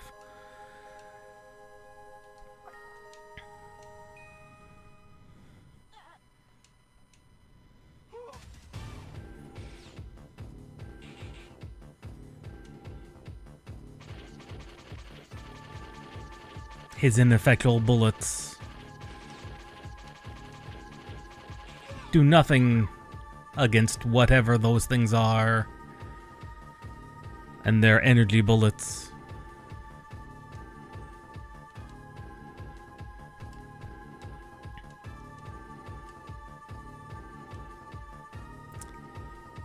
As they approach, Passy here must be sacrificed.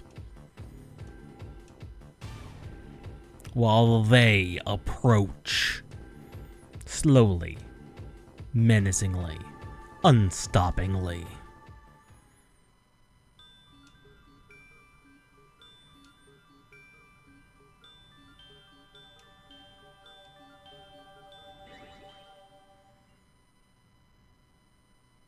To reactivate Zero.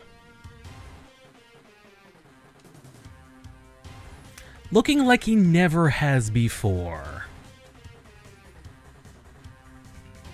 Frankly put, this is a much more stripped down and lighter version of Zero.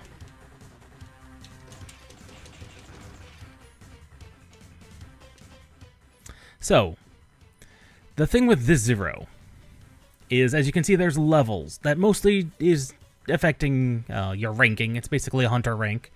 There's lives. There's main weapons and varieties of other things. An elf list. We'll get into cyber elves and what they do later. There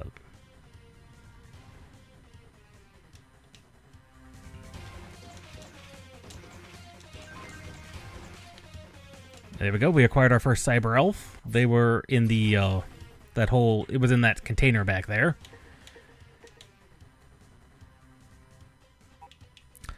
Using cyber elves, in particular, there's the dash button.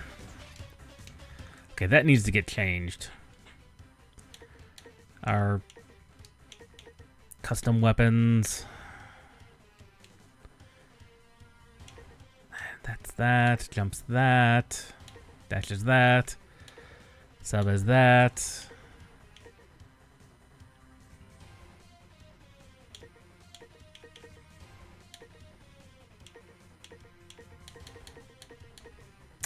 Really, I'd want sub weapon on Y.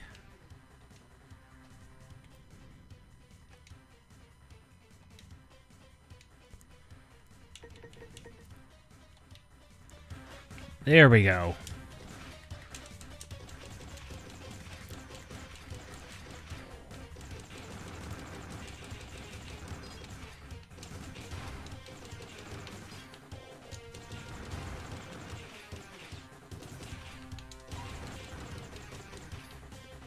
There is a degree of grinding you can do. Especially at this early thing.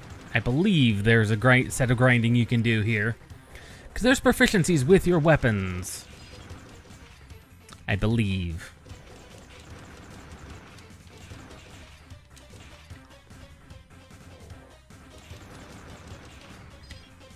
On top of the currencies. You notice how enemies are dropping...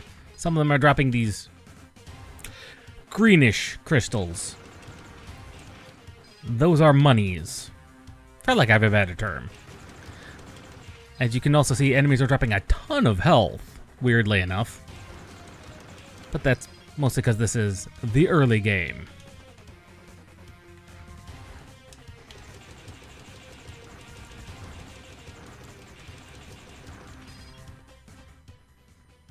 Yep, 140 crystals.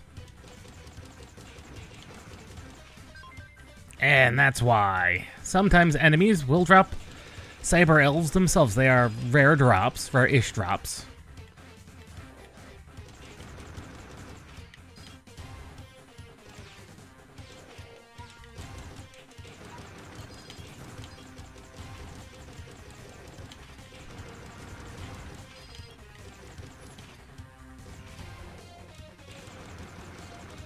I believe you can acquire proficiencies at this, in this opening mission. I could be wrong. Would not be the first time I've been wrong.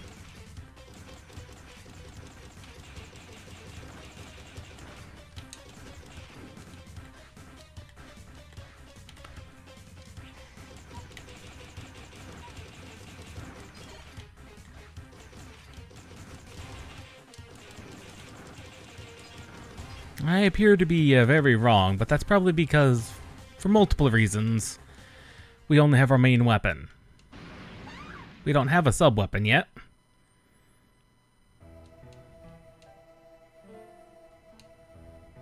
A prehistoric lab.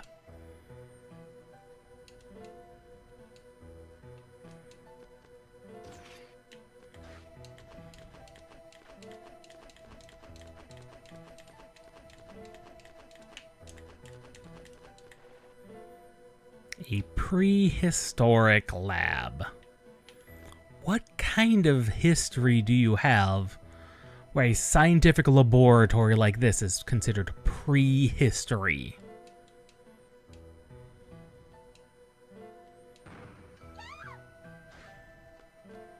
Well,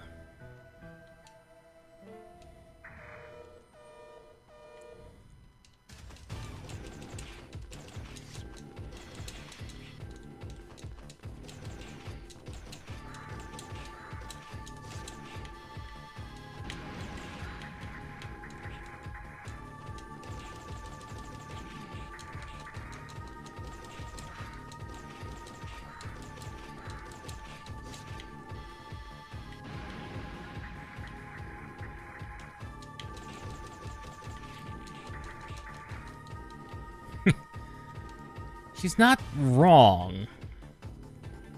The Buster is not doing much itself. However, something has been watching us.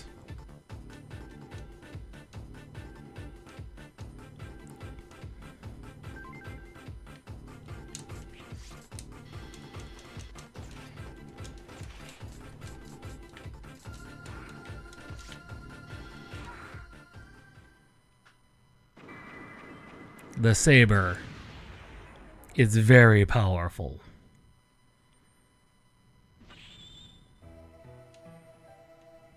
A golem. A legendary Reploid. However,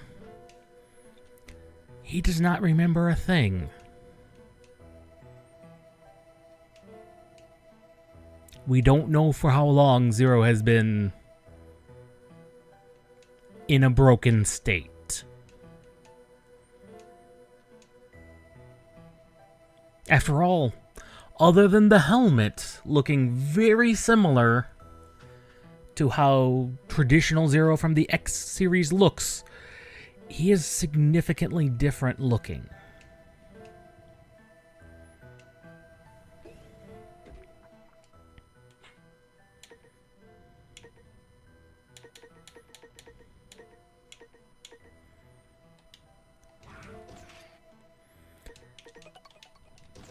There we go. That's what I was looking for. Right. I do need to change the jump button. Oh, to be that.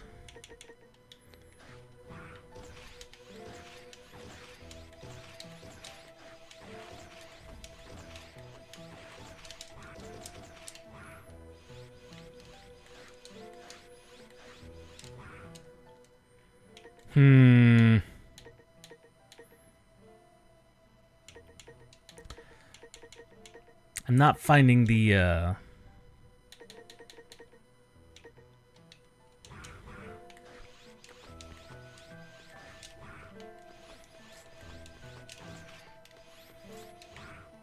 That's probably the best system I can go with is the switch button.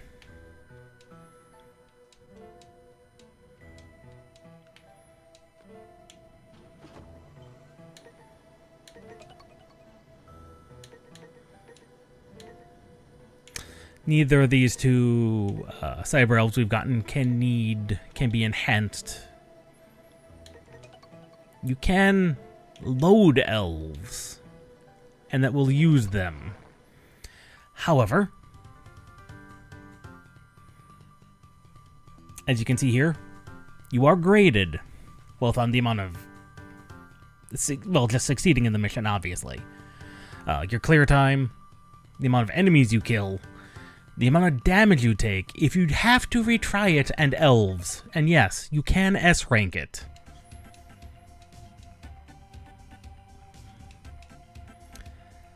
Suspected of being mavericks, huh?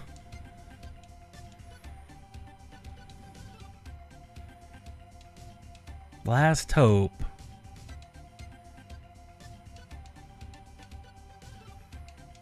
Who fought with X to save the world 100 years ago, huh?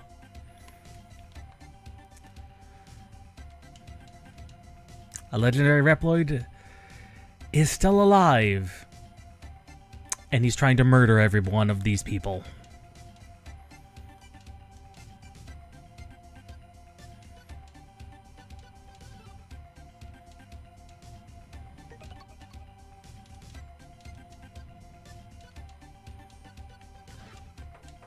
As we can see, this place is kind of fallen apart.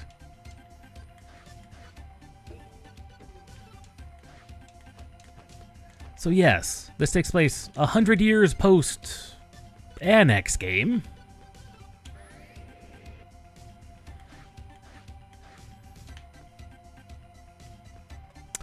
And X appears to be the opponent, the antagonist, which is very weird. Which puts us on the back foot of where we normally are in a Mega Man game. Especially the next game. Yes, and cyber elves are one-time use.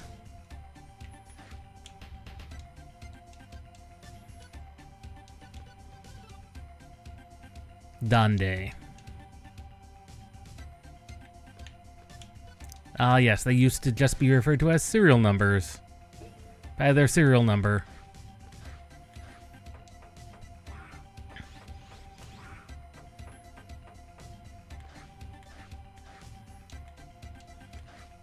And yes, there is a place above the base you can go.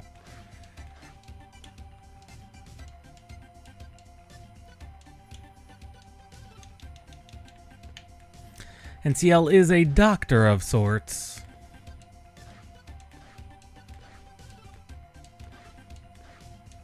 Ah, it's so good to have this dash jump again. Like, navigating in ZX feels very good. Just in general, really does.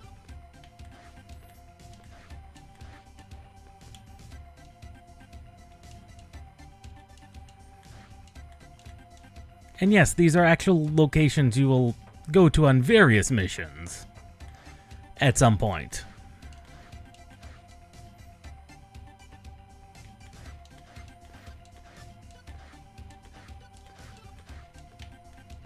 Energy claims down here. Energy storage? Energy storage, it would seem. Crystal storage in particular. I mean, after all, energy crystals are a thing. I did not want to go up. Silly elevator.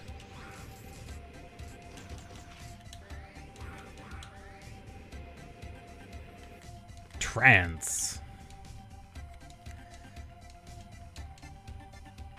Yes, I do. You just stand on it and you go. That's for the trance server. Old man, Reploid.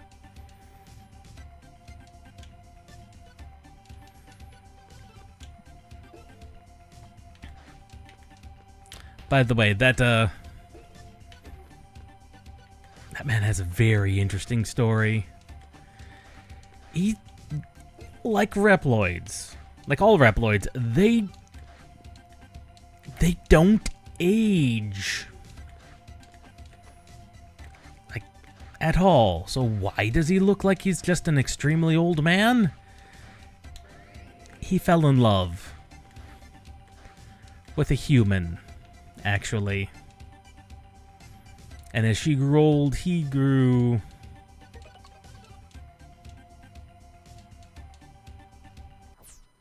Oh, did I give him actually that? I did. Huh. I actually had enough to give him. I was surprised at that.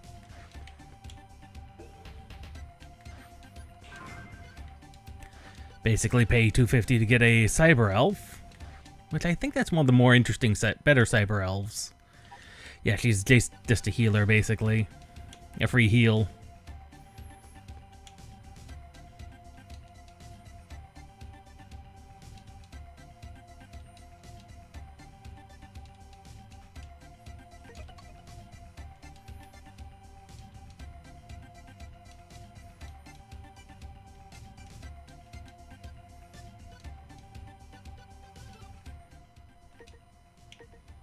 There we go. Now we have the skills increase. You can see here there are levels of weapons.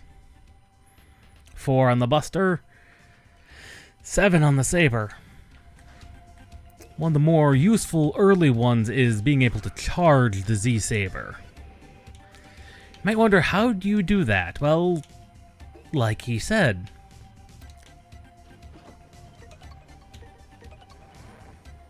you do it by using it. You could use it whenever you're in a mission, and that's just one way to do it. A more... Okay. A more interesting way to do it is via these not missions.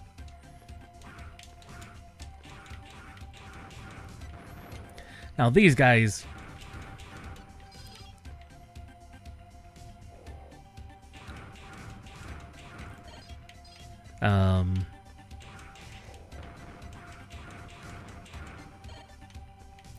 one of the things that they there we go. Now we've started to get multiple slashes.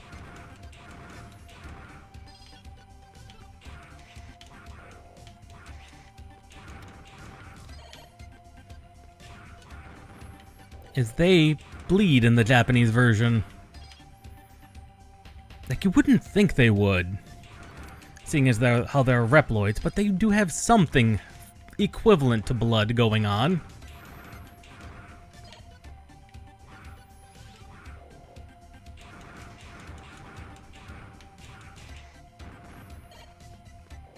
Supposedly, at least. Even if it is like oil or something, they should have an equivalent going on. And this is something I normally do when playing especially the early ZX. This early Zero is this. Grind out some of these skills because they are very useful. Like the entire triple slash combo plus charging of the Z-Saber. It's very useful.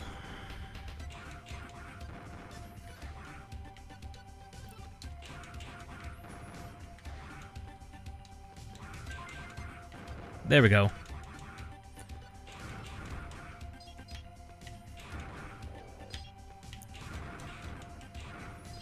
There we go. Now we've got the triple slash. I believe the next one is a charge.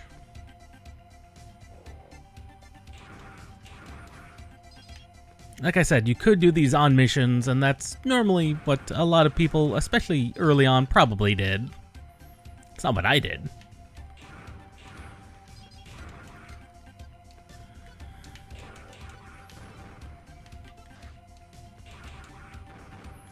After all, they provide you with a very easy way to do this right here.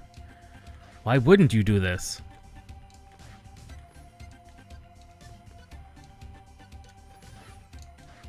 And again, it's not like there's anything else this area is really for other than to grind those skills out.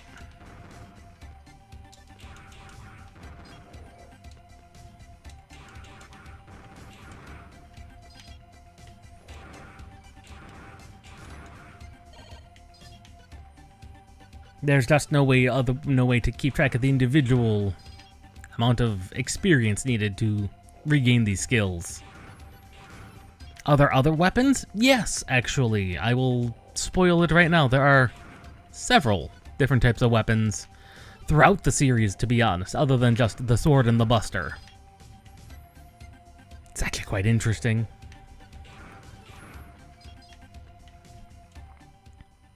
$354, that's a good amount of crystals.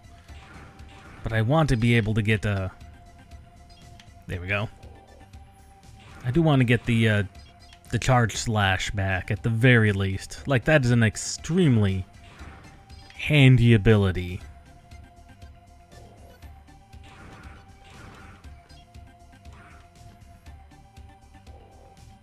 Like, you would not believe how useful that is, especially on like bosses.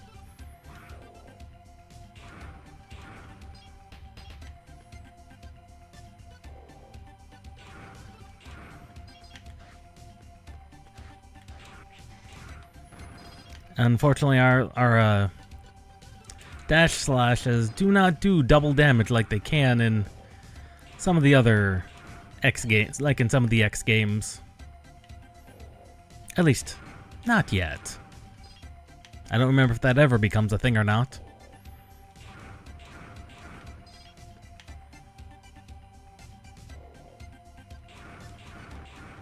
More importantly, I'm specifically stalling to prevent too many spoilers from happening, because there's a lot of an info dump that happens right early, especially involving CL and her past.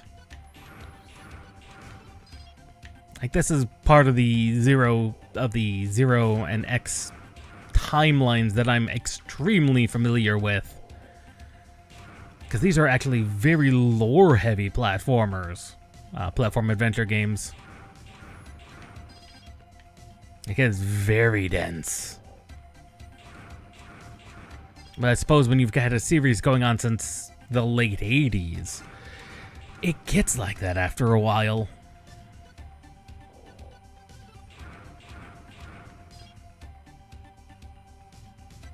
Of course, if you think this is dense, you should actually see what the the ZX series gets at. Ooh, that's bad. That gets very, very dense. Not dense, but very, well, dense, lore dense. That is the right term.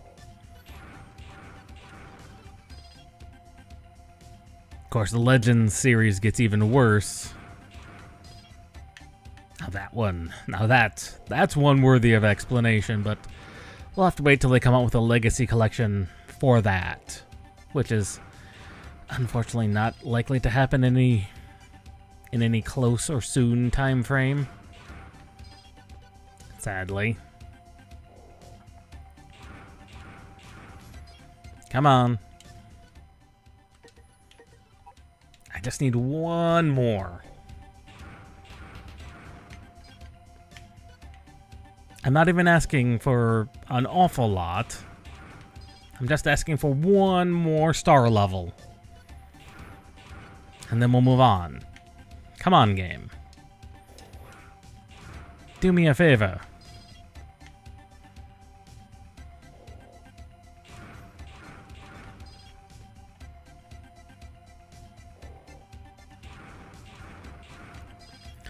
Now, I think the only explanation that can be given as to Zero's new form, and it's never expressly stated that he explicitly had armor, like all his old chunky, was that of a specific armor, and that it's entirely possible he just now no longer has that. And so this is always what used to be underneath that chunky armor he used to have. And that's just an interesting thought to have. That is a possibility.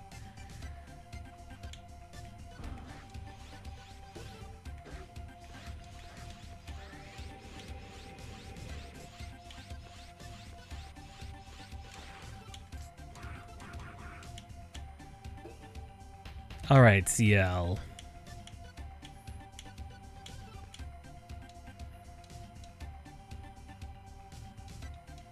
No one has been able to do so far. Destroy the disposal center where they retire their comrades one after another.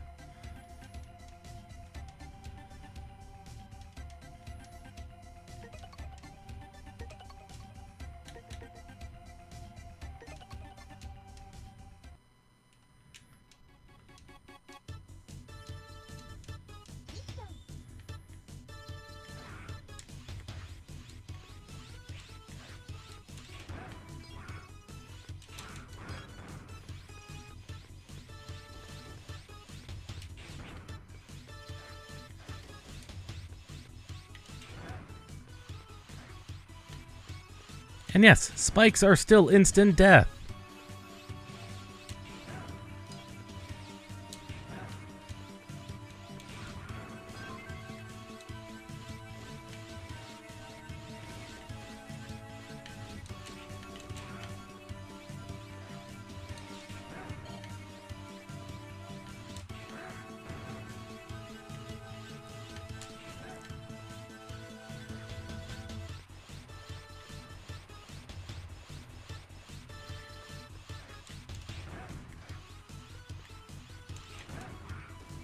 These guys are another thing to grind off of. In fact, they're actually kind of nicer in that they always just exist. Like, they're actually really useful in that aspect.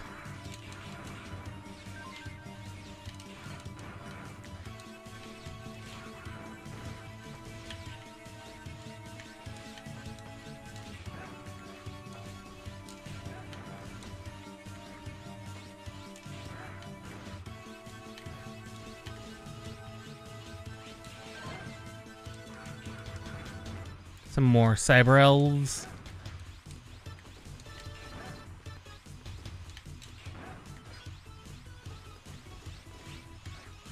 I don't remember how to get that particular one.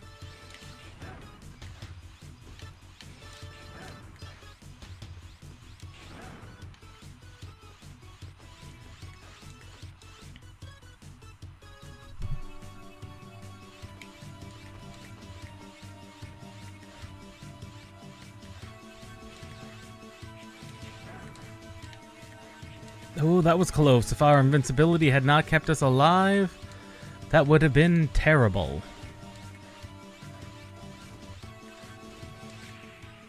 Like that.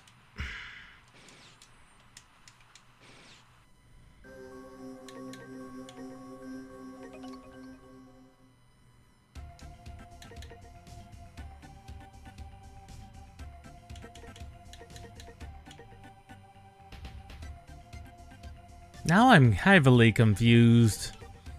Where's this other data come from? I must have played this at some point. I'm assuming that was the old... some of my old, my old synced data.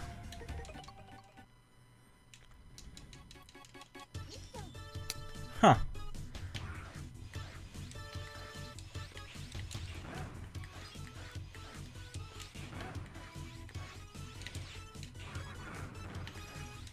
And very clearly I was much better then, though I don't know from when that was. That would have been a long time ago. Like probably when this first came out or shortly thereafter.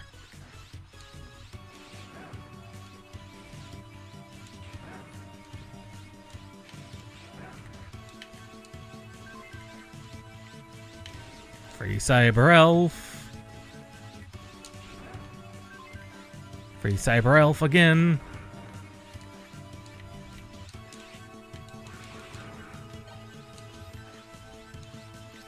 Aha! I knew there was one up there. Like they hide Cyber Elves in the worst places.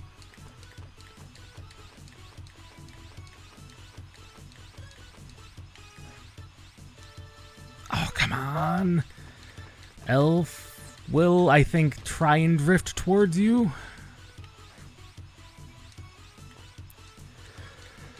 Not particularly well, mind you.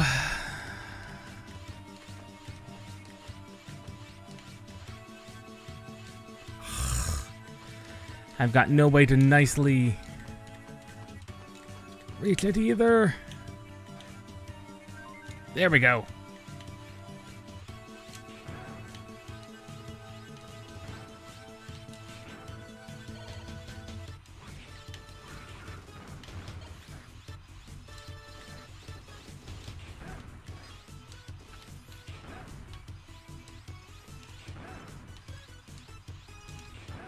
The fact that even the towers can drop a Cyber Elf is quite interesting.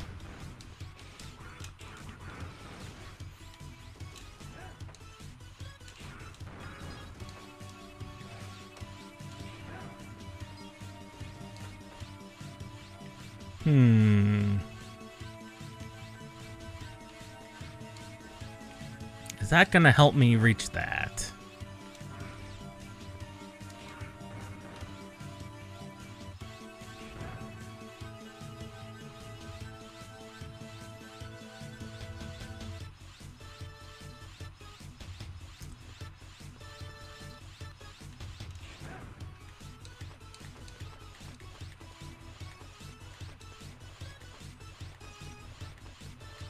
Come on down here, Elf.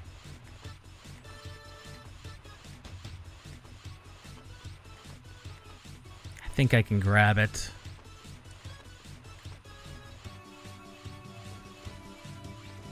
Yes, it will drift down.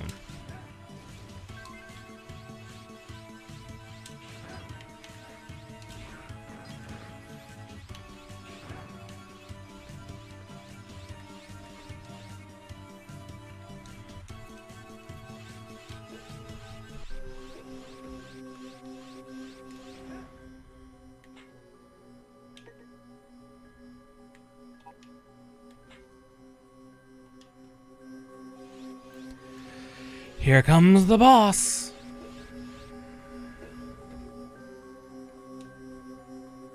Aztec Falcon. Harpunia, the Guardian, sent me to clean up.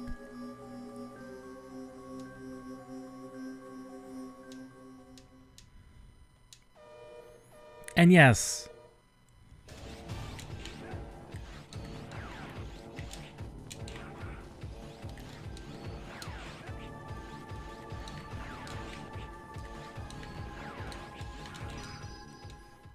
how quickly you kill him is a factor. Also, the higher your level, the harder he is. And yes, you can lose that. And it will kill them.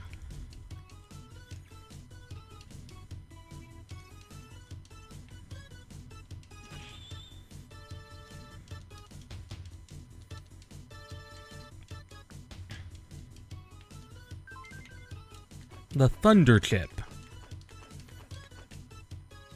Now, you can elementally charge your weapons.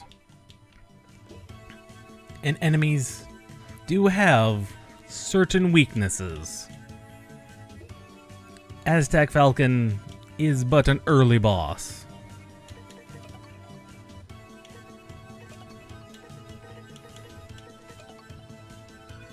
Also, some Cyber Elves, as I said, you feed them, and they get better, and they get bigger.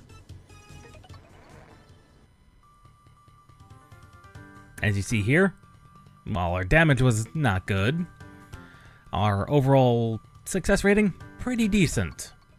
And yes, I have S-ranked, I know I S-ranked 02. It's not something I'd want to do particularly. It was a bit of a pain in the butt, but I did it.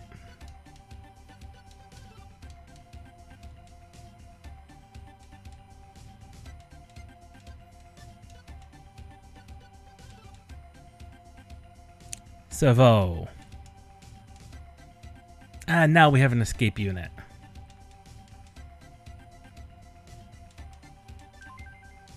Which, yes, you will just abandon. You can't just abandon missions. It's not a good idea to.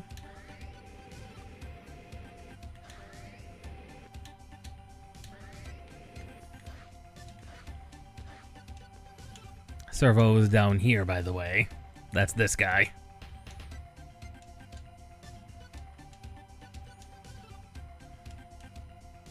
Ah, the Cyber Elves.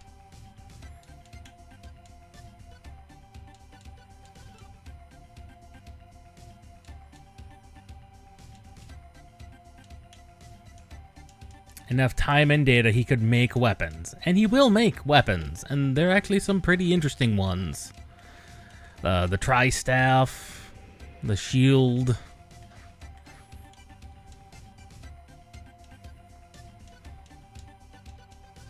Yes, I am. Handsome Reploid, very popular with the ladies.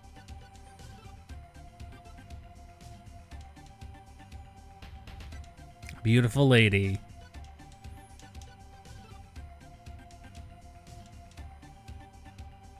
Fell in love.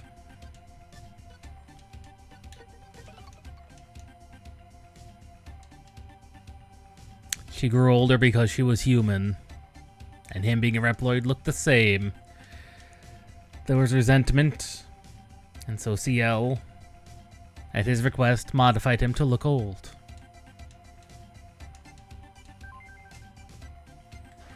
Free Cyber Elf, because why not?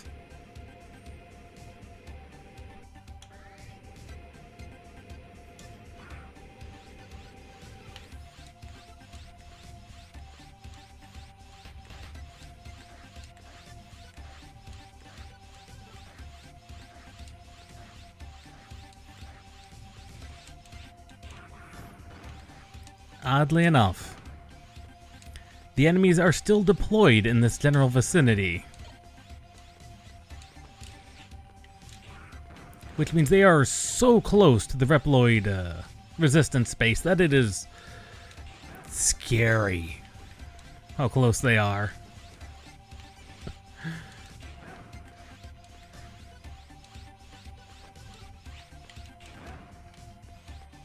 Although, as you see here, enemies have had their placements adjusted. It's one way to encourage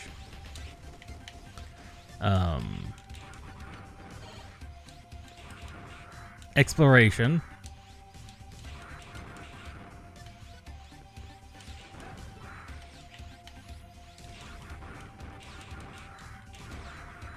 Granted, the towers do develop their own guns and bullets, if given time. Which is partly what makes them annoying. Although as you see, that life has now become just energy crystals.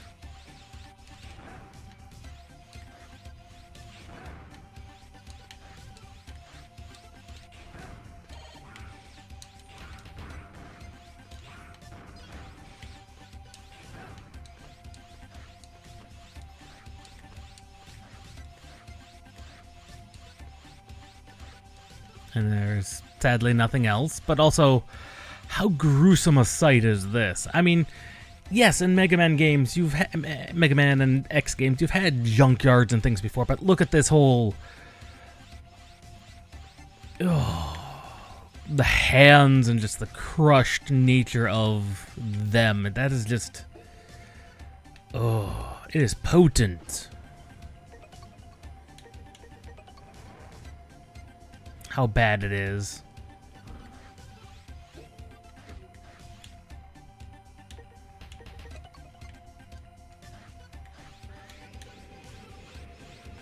Now, there are things you can do, like talk to everybody.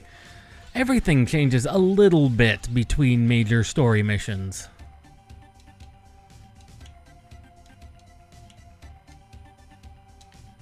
And that's the thing. He's an overweight wet Reploid. By design. Unlike humans, he can't go on a diet. He will forever be overweight and use more energy than any other Reploid in existence. Well, not in existence, but in the vicinity. And there's nothing he can do about it.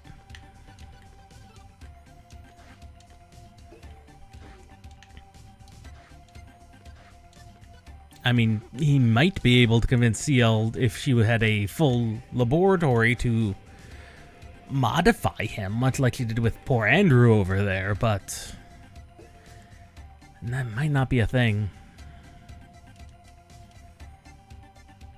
She might not have the facilities to do so.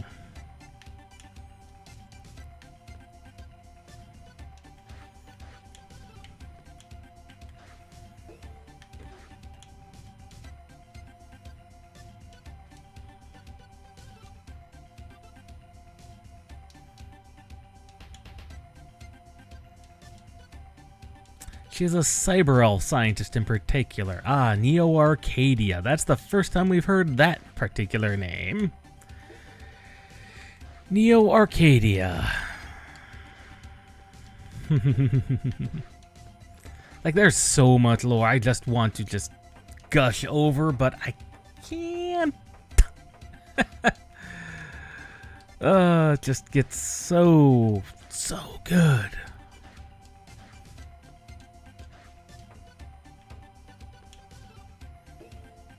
The desert is now open.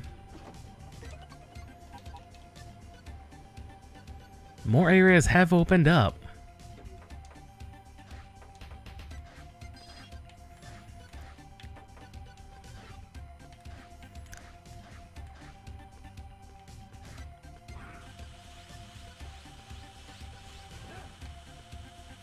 Ah, it's a security barrier.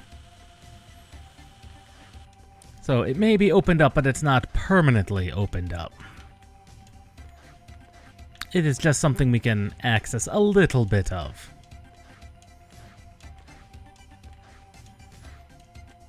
A little bit of world building. As I dash jump around.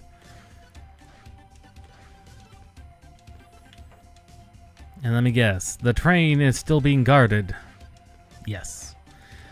The redhead is guarding... The redhead guard is going to be guarding that for a while.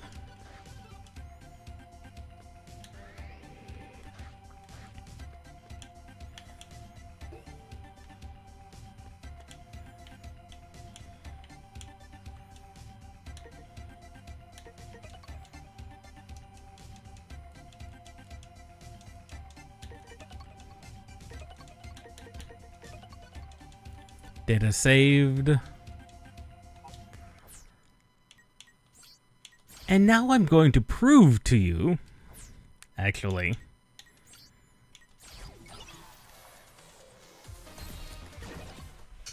at least I'm assuming,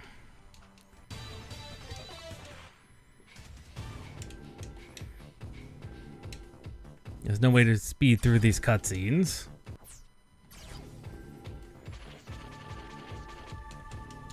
Sadly. That they, for some again, yes, you can already see there's significantly more blood on screen. For a country that is known to censor blood, as Japan is, for some reason, the Zero. The Rockman Zero is a significantly more bloody version. Like, it does not make sense. Especially considering what they've done with, like, the Resident Evils. And their blood there. Perhaps it's because these are not technically, for the most part, humans.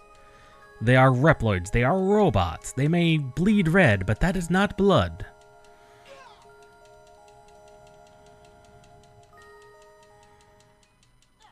Because the only human we've met here is in fact CL herself.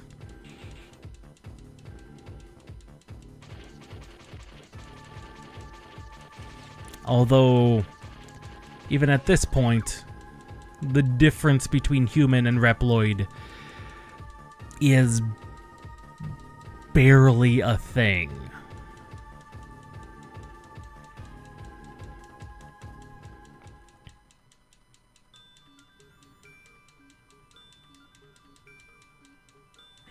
And it is, in fact, barely a thing.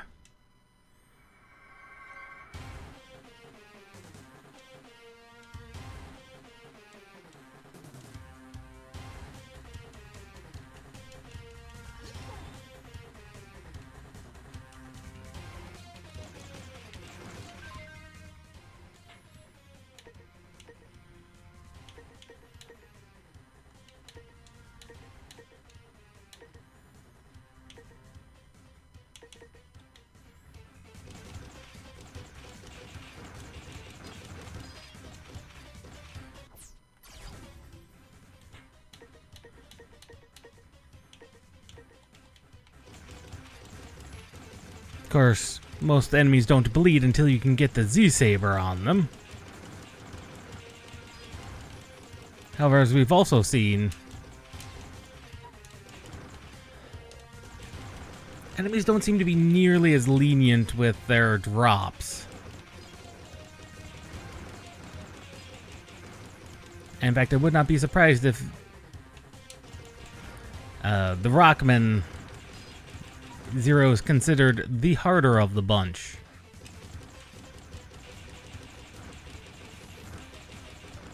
Due to lower drops or whatever. Possibly more numerous enemies? Unknown.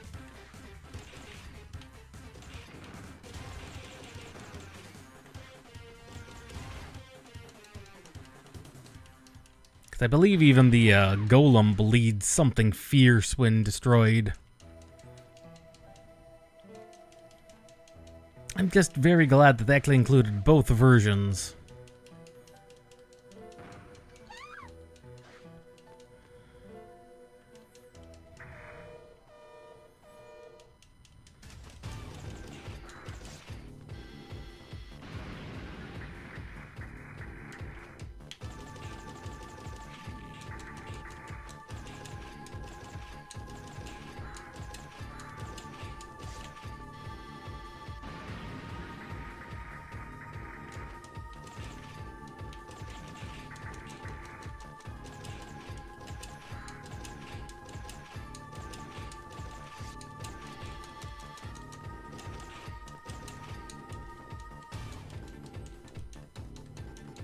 And I think we're actually going to get a really good ranking out of this.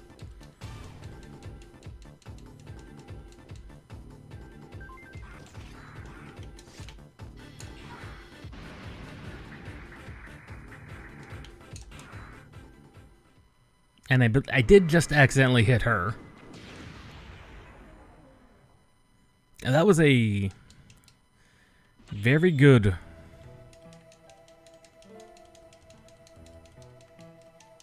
A very, very good one.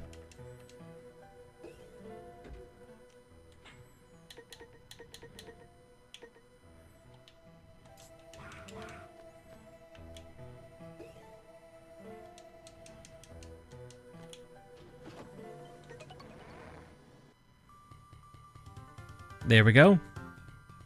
Not the best one. We could have killed more enemies.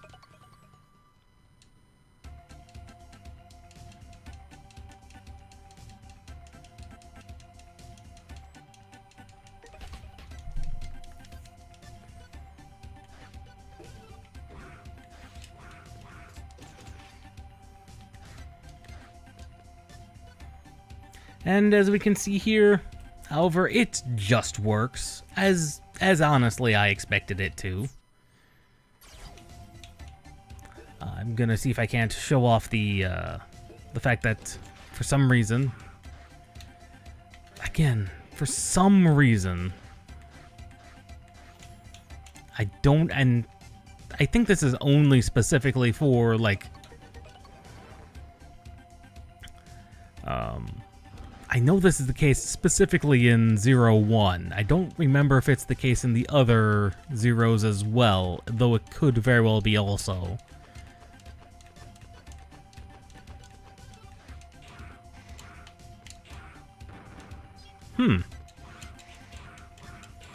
Maybe it is just bosses. I remember there being a lot more blood on bosses. Maybe not on the generic Reploids.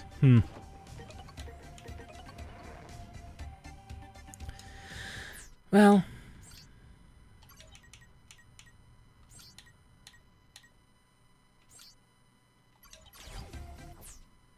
Oh no, that is not a good, that's not a good filter. That's not good.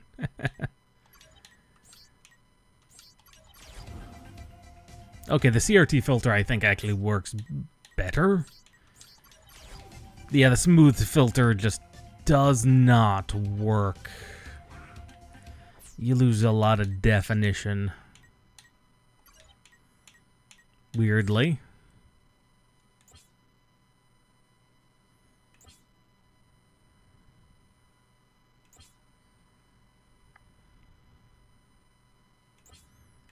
Okay. Save assists.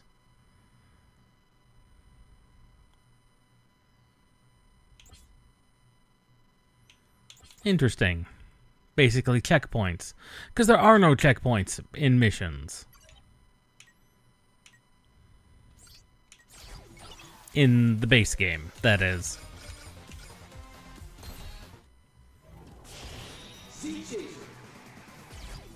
I'm assuming that's some type of multiplayer thing.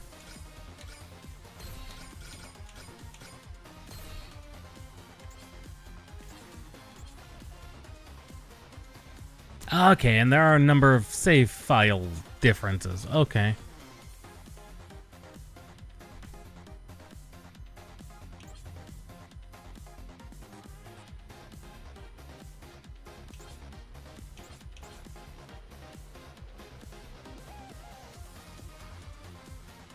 Okay. And ZX and ZX Advent, their voices, yes, because that was the DS. They had more space.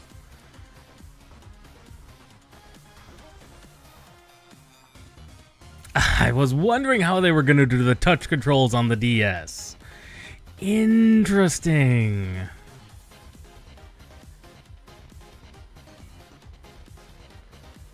Okay.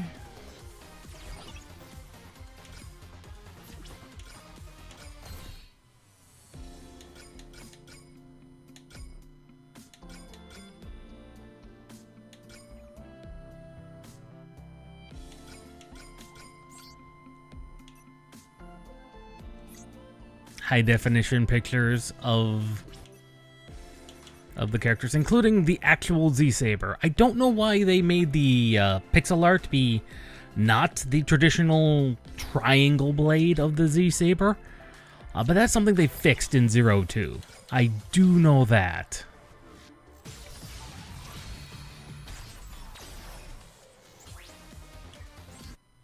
So that was the ZX collection.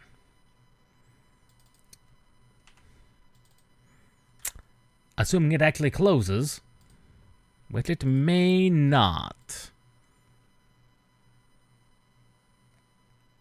Huh.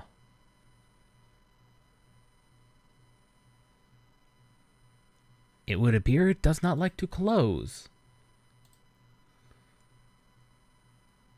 That is weird. That is weird. I don't know why it did not like closing. That's the first time I've seen a game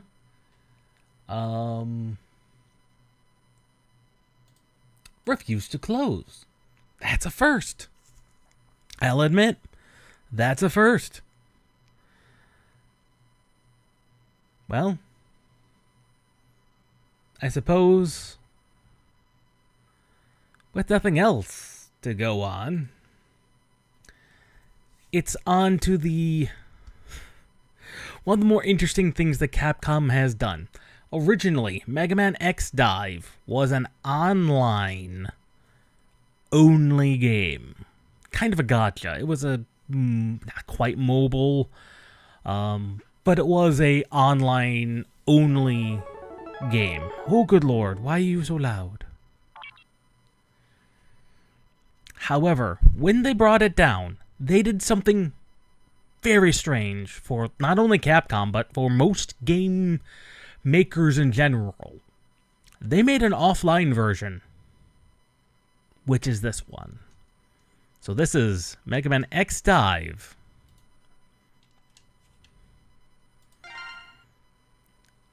Offline. Like, instead of relegating it to, like, a lost media, they made it offline. This is revolutionary, and very few games do this.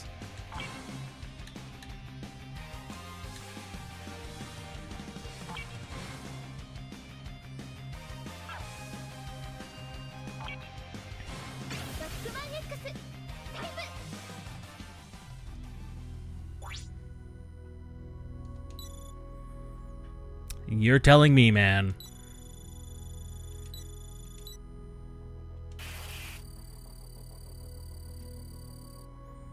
Like, I have no clue how this fits into the overall timeline, or if this is just kind of a side universe thing. The deep log.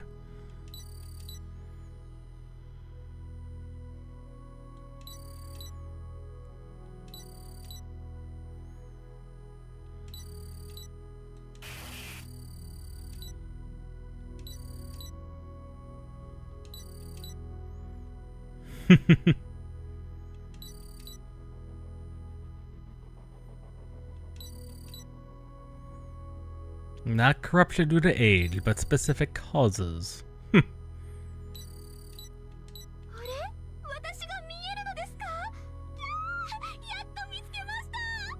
As expected, Japanese voice acting by default. Somehow I'm not shocked.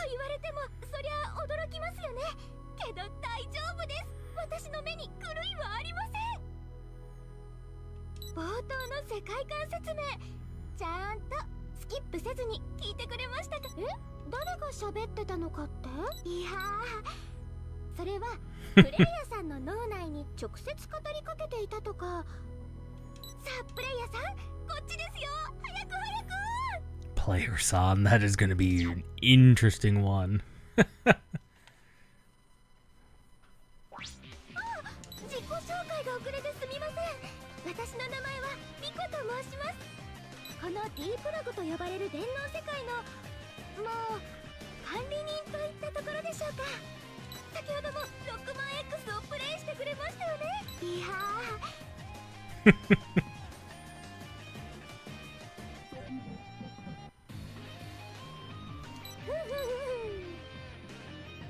For many people, that it was a reality of growing up in the late 90s and, well, the 80s, 90s, and even early 2000s.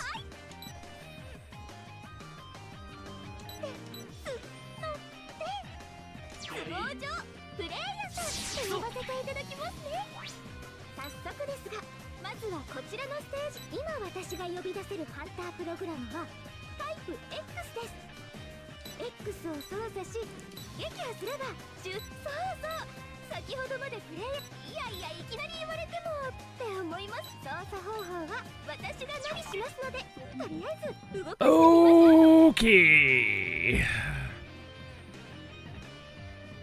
Dive trigger, dash, jump, dash attack, dash jump attack, manual aim.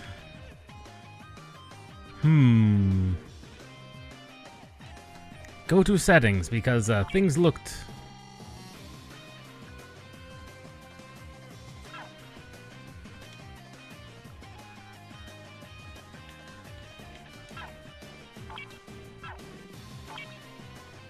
No.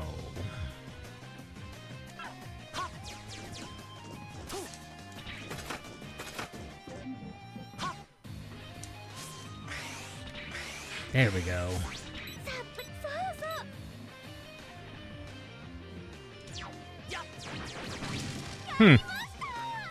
I mean, this was a gacha game, so this type of thing is a thing.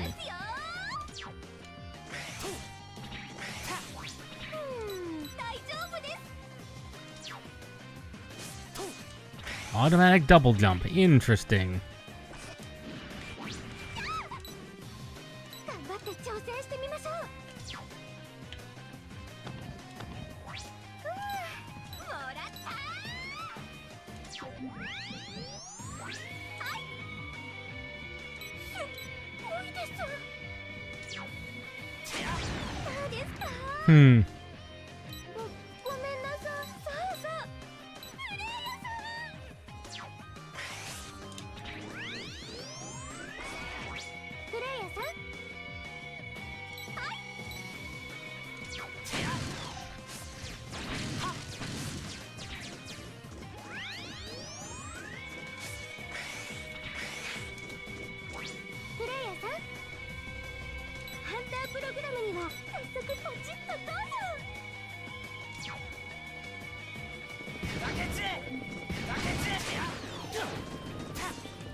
Like we needed an explanation about wall kicking and any of that.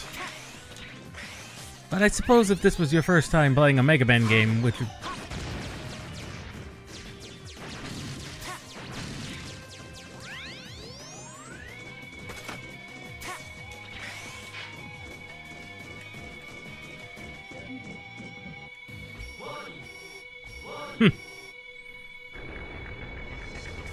Oh. Yep, that is Ace.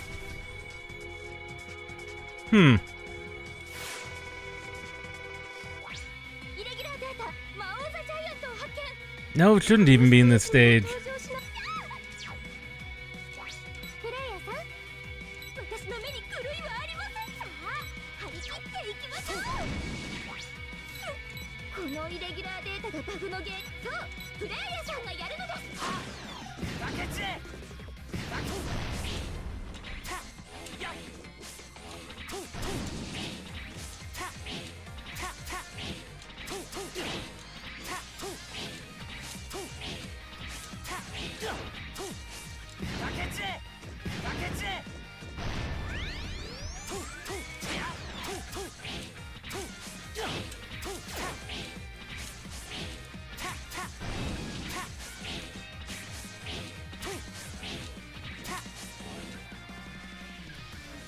That Z-Saber with its spin attack is, it's pretty busted. Of course, the Z-Saber always has been kinda busted. Like, it's very easy to overtune your melees in any game.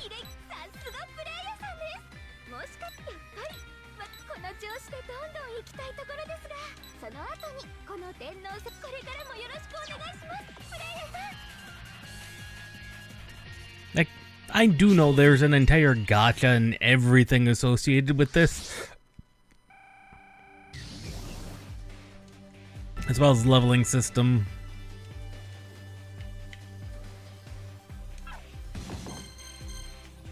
Hey, 3 stars.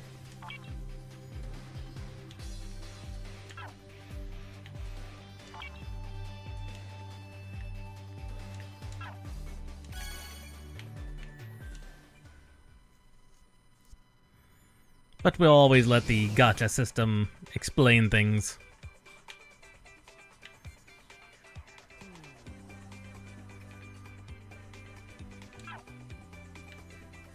Okay, here we go. How does this work? That is the question, is it not?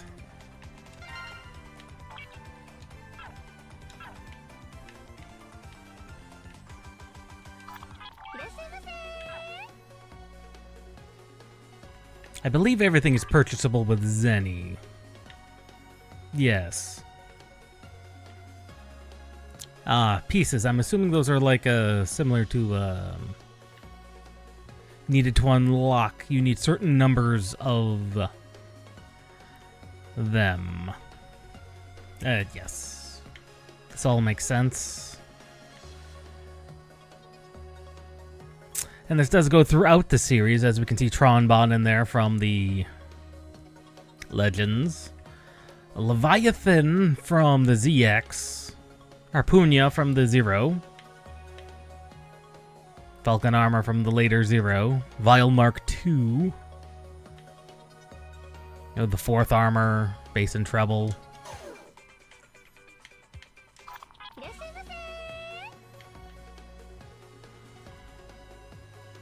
And various other things. Permanent boosts and permanent things.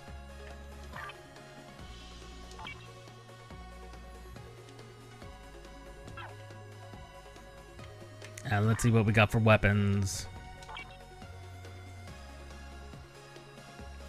Unlock the weapon or raise its star rank. Yep, that is exactly what I was expecting.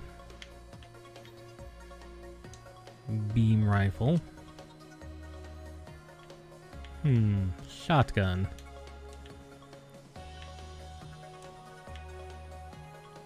There we go. Energy cannon, standard saber. Airburst buster. Triangular saber. That's the standard Z saber. Beam rapier. Definitely got some interesting things going on.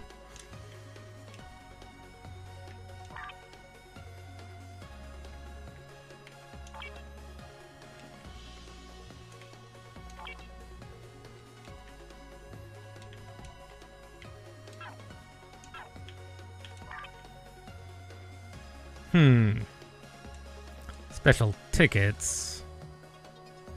I'm assuming, yes, special skins. Let me guess, it's the entire female cast. Yes, CL, Leviathan, Tron. Apparently Sigma gets some too. Apparently there were skins for everybody.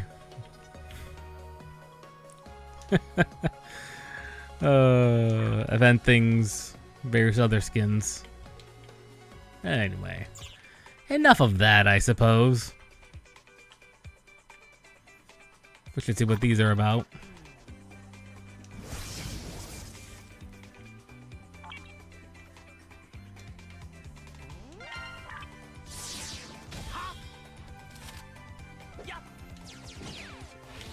Okay, here we go. We need 20 to rank him up. It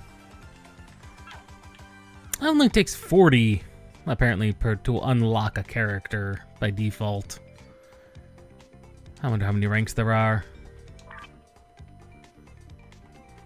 At least 3, it looks like.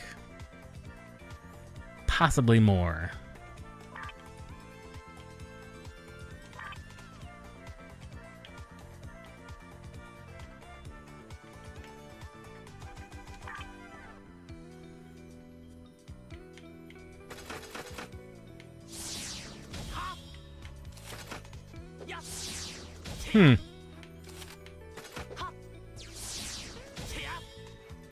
A new command mission had a different looking X, but I wasn't expecting that much of a different looking character.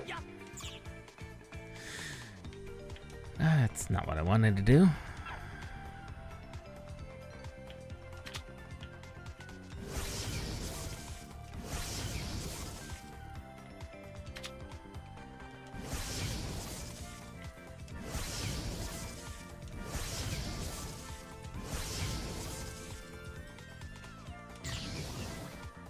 Total power level goes up. Collect all the goodies. the slightly good the premium currency and everything.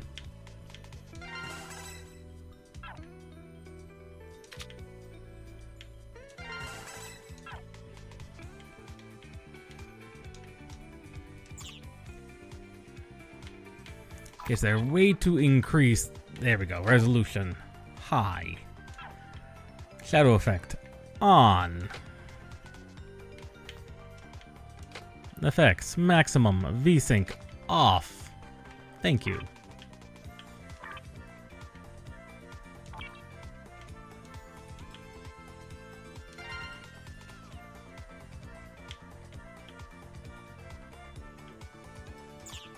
There we go.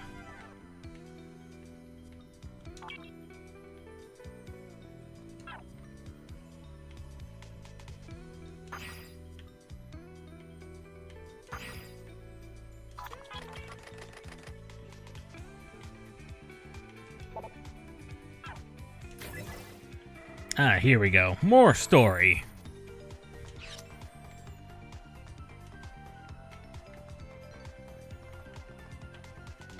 X, 行きます。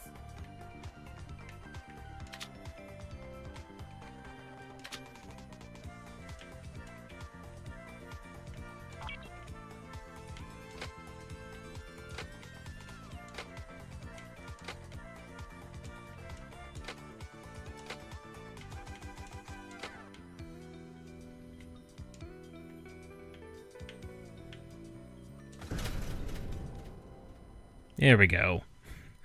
I think I'm getting it. It again, very different than プレイヤーさん、あ、そういうやつです。頑張って挑戦してみましょう。大丈夫です。頑張ってくださいね。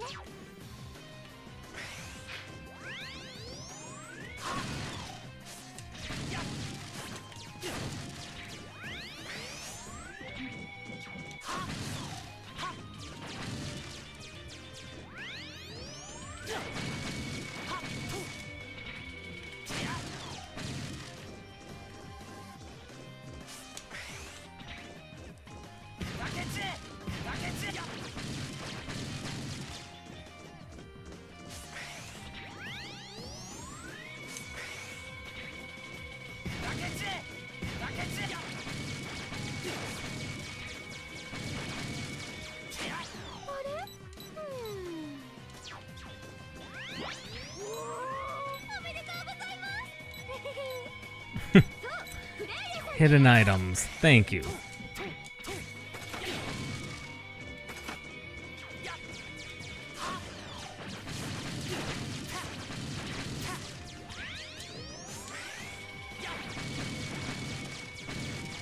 I do remember there being something about some complaints when it was live about the some power creep or something or another going on.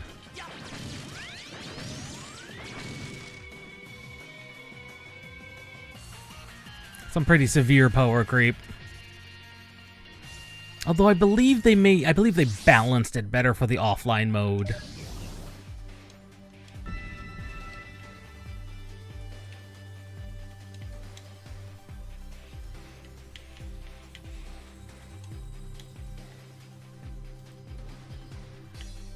There it is. That was actually not a hard level in the slightest.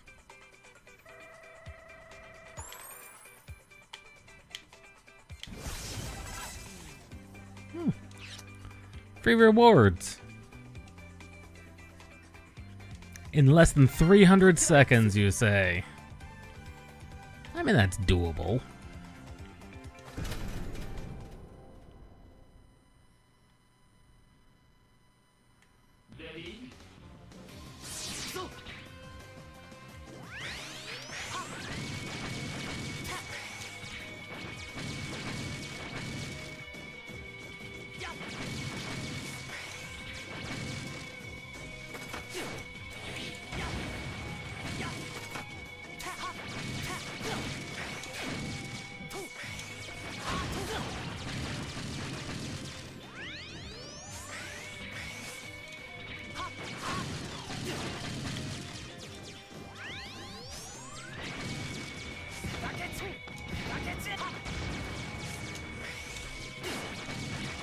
I mean, 300 seconds is 5 minutes, so that is kind of to be expected.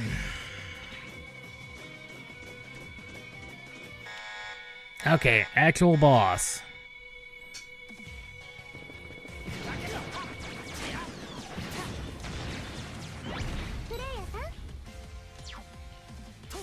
Yes, I remember how to use the wall kick.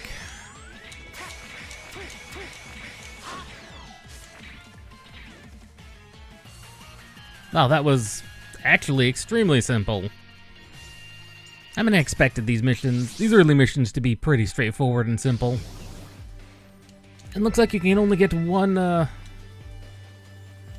level per thing.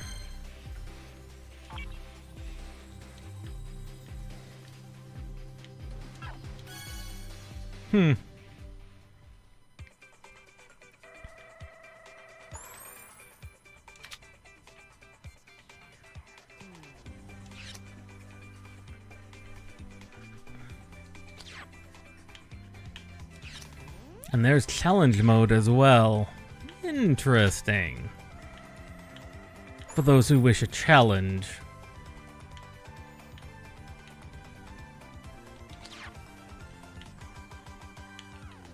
I keep losing the mouse. I keep losing the virtual mouse. And that is highly irregular, I must say.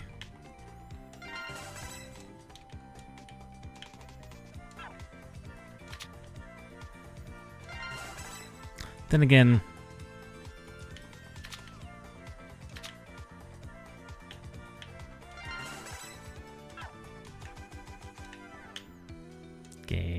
okay, mouse, where are you?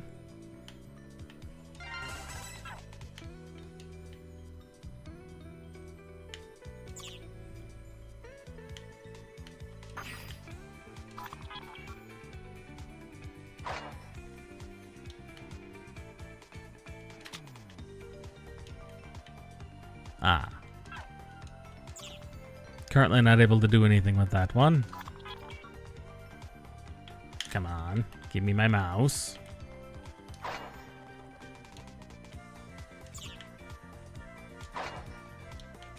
There it is.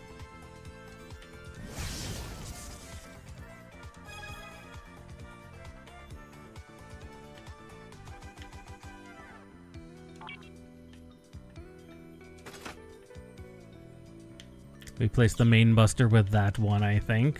At least for now. Yes, the military buster just does straight up more damage.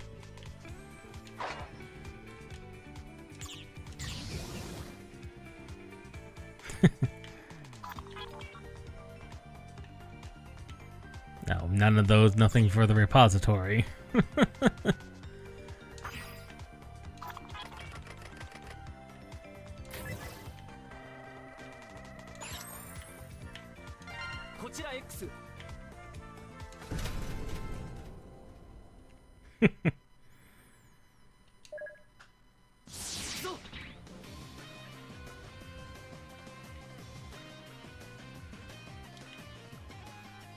Ah, there we are.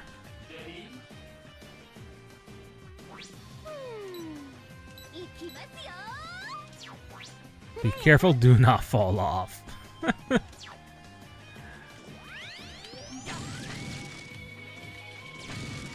Wow, that buster is significantly stronger.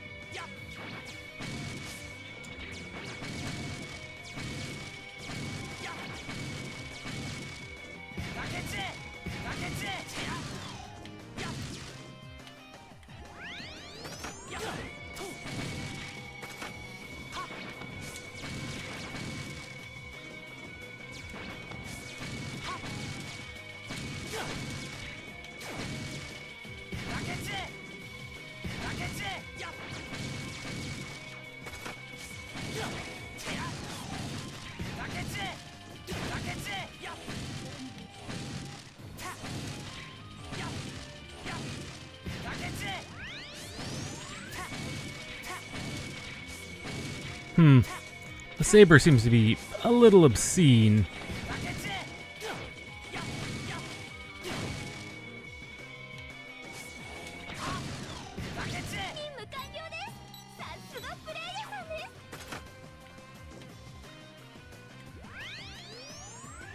That was a pretty straightforward stage. And as I must say, it plays exceptionally well. It's not the most complicated thing in the world, by any stretch, and was clearly designed for more mobile-ish devices, but it doesn't play terribly. Well, not much more than any of the older PlayStation era X games, I should say.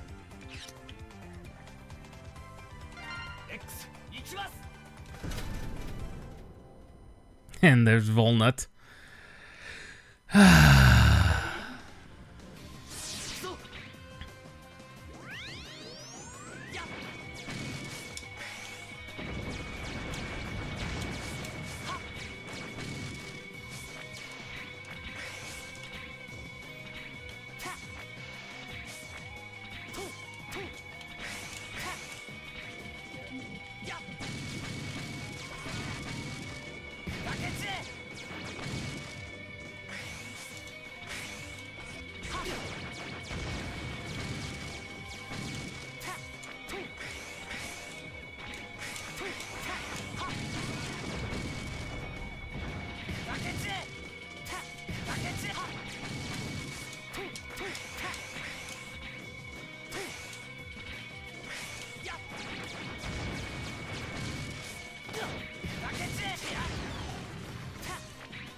Finally, bosses.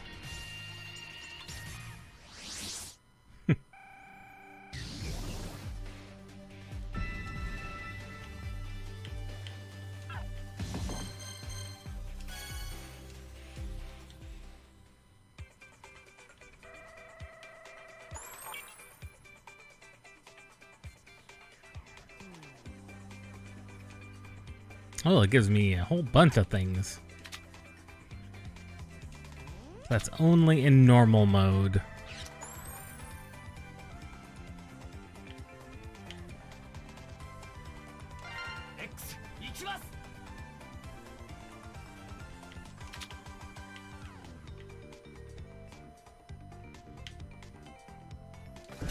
We are still ahead of the power curve, so things should be pretty good.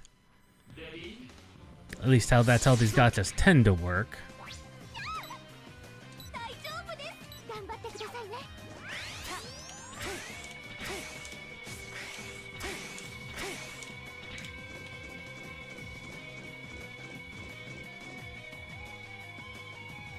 What are we up against?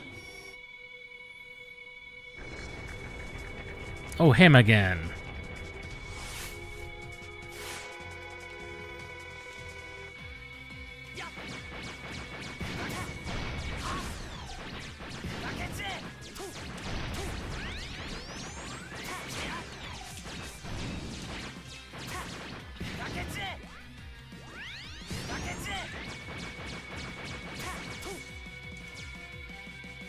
Extremely easy.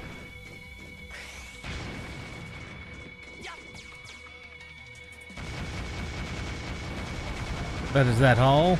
Somehow I doubt.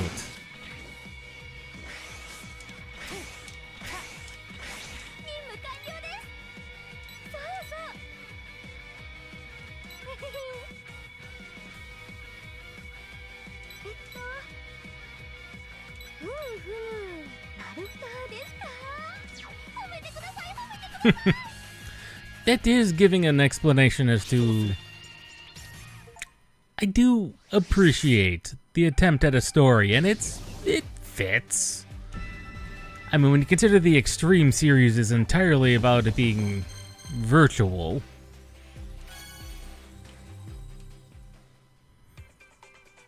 Like a virtual simulation of everything.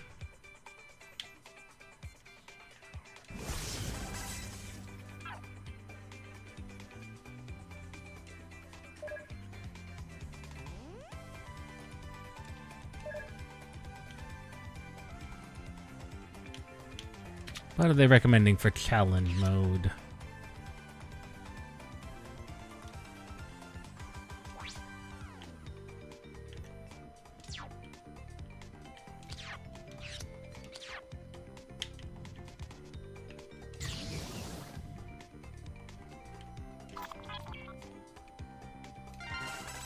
Good lord, look at all those rewards.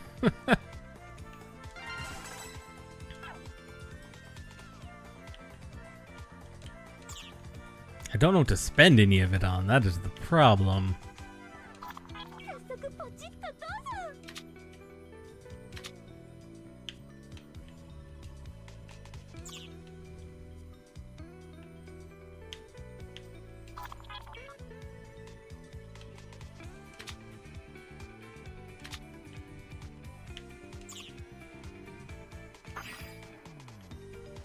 There we go. Pellet. I don't know what game she is from.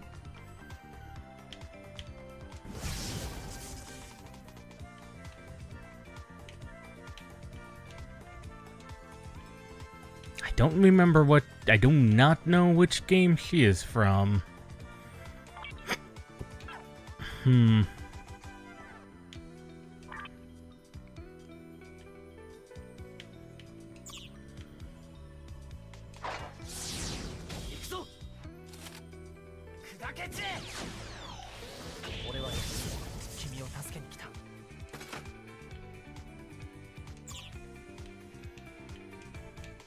I'm not actually sure what the differences are between this X and S rank X. At least especially at this level, at this rank.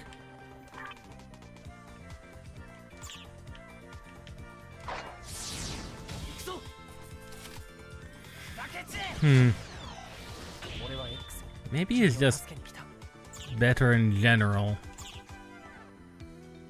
It appears he has some type of aura.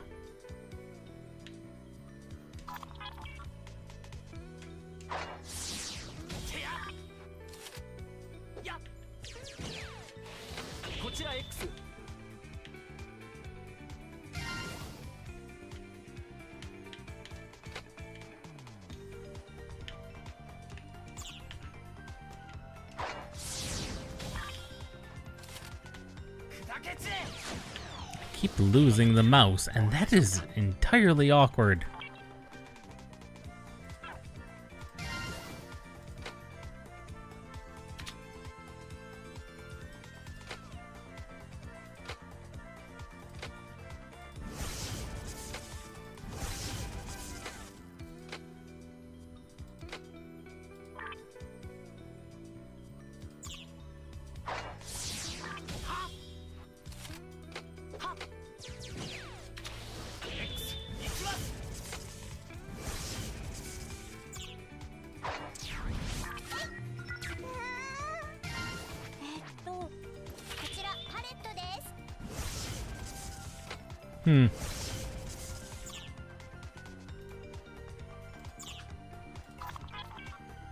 And what do we have for weapons? I believe we can rank up the Buster. Yes, and that makes it technically better?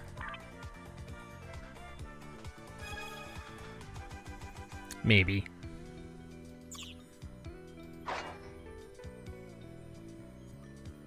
$32 versus $34.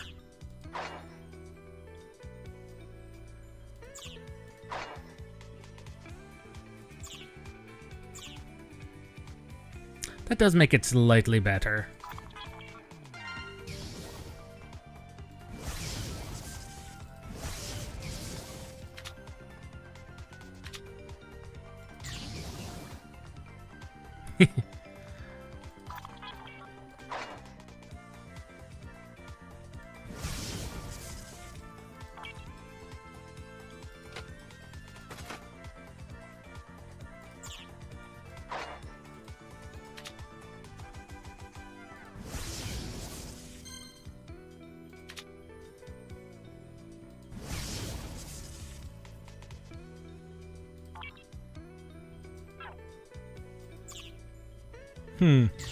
Don't know what those do, but they do a thing.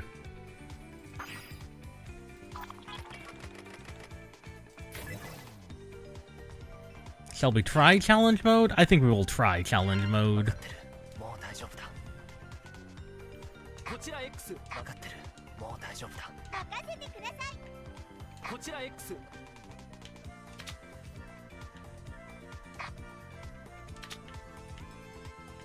俺は X。X。 Yep, regular X is... Actually, regular X is somehow stronger. Huh. Interesting. Interesting.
Well, they weren't kidding about this being a challenge.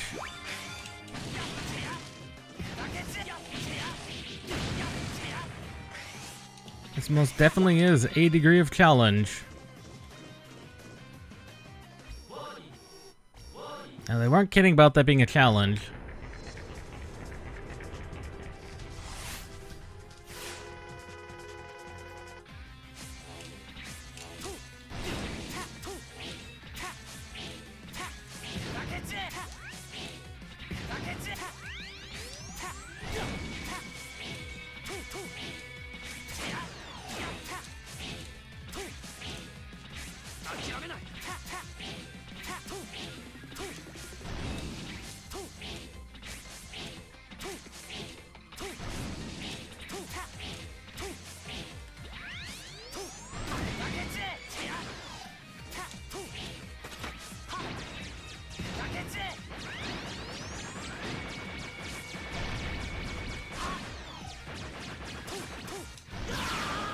Well,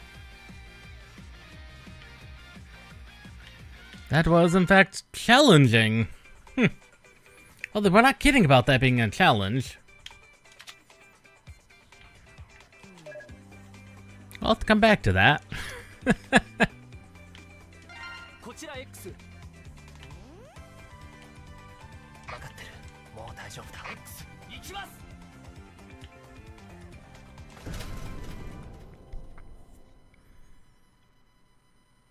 And like I said, in the when we were talking about Zero, that it's entirely possible that Zero just was wearing armor before. 張り切っていきましょう。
easy stages, but ones that can be speedrun, and I think that is half the point, is to speedrun them as fast as possible, especially at later levels.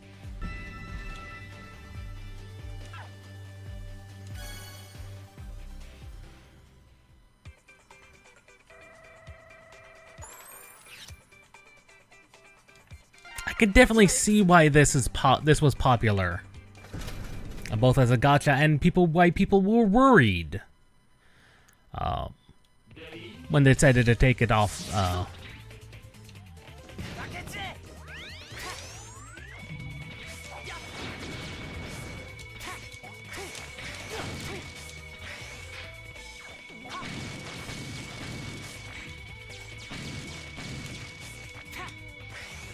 I can see exactly why people were concerned.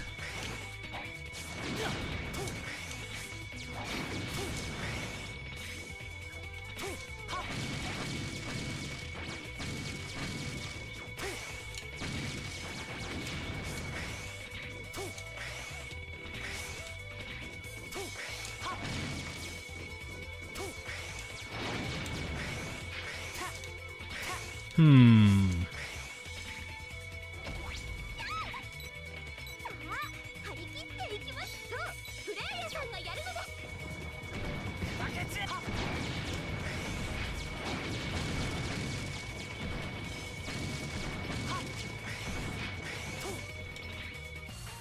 I wonder if you can kill that drill monster. You can in the original X, where he shows up.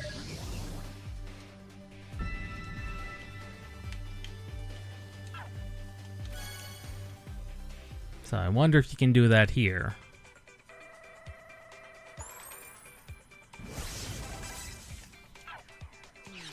Maybe. Ooh, some Axel ones. That begs questions.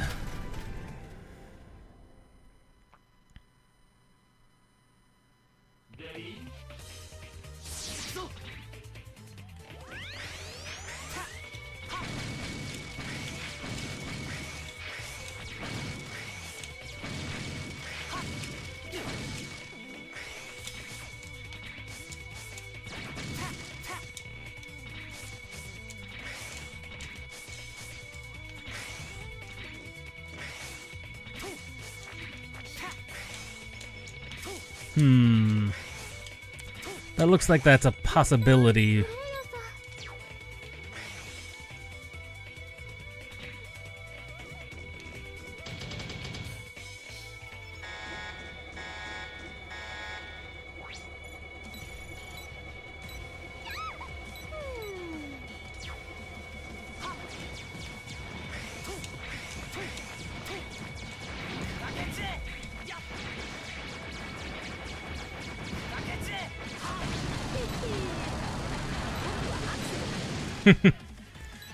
And Axel just appeared. 大変なことになっちゃうよ。でも、とにかく先に進まないと。ね、じゃあ、あとはよろしくね。早速行ってみましょう。 That was dead simple, but that's to be expected of the story, I suppose. As we saw, challenge mode is challenging.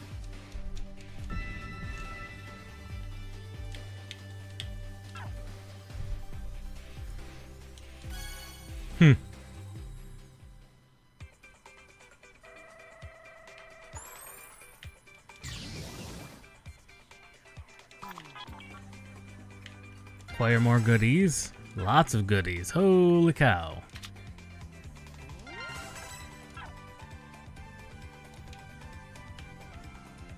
There you are. The fact that the mouse keeps disappearing is concerning, but it's not like it leaves permanently, so...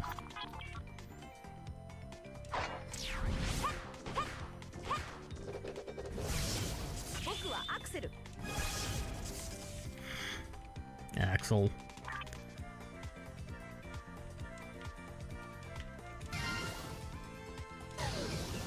That was not what I wanted to hit.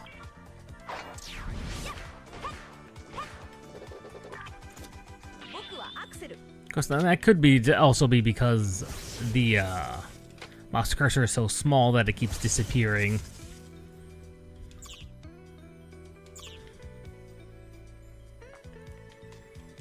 No new weapon things? No, we have not acquired enough military buster shenanigans. Ah, we've acquired enough to increase our analyze rank.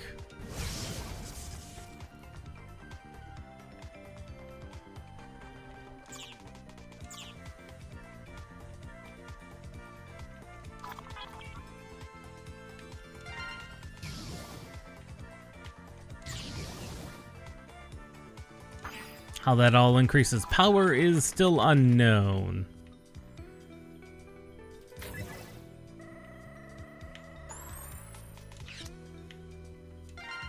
X. 行くよ。こちら X 分かってる。僕はアクセル。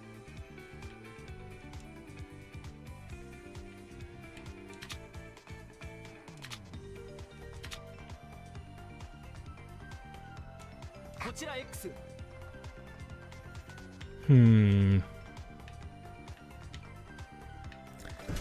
I think we'll just stick with X for now.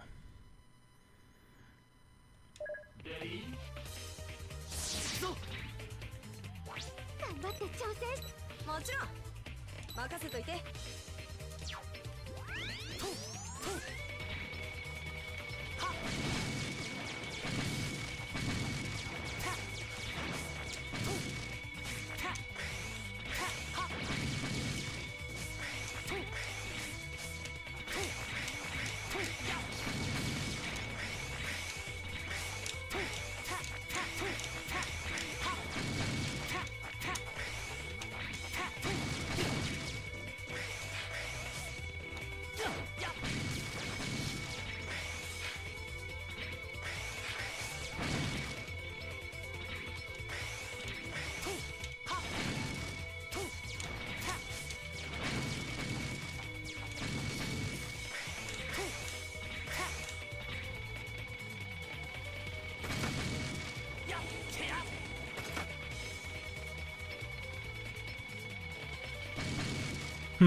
These are mostly recreations.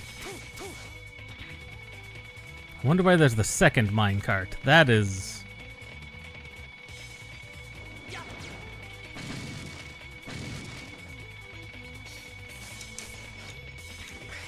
I did wonder why there was the second cart there. That was kind of weird. I don't doubt that there's hidden items in there somewhere.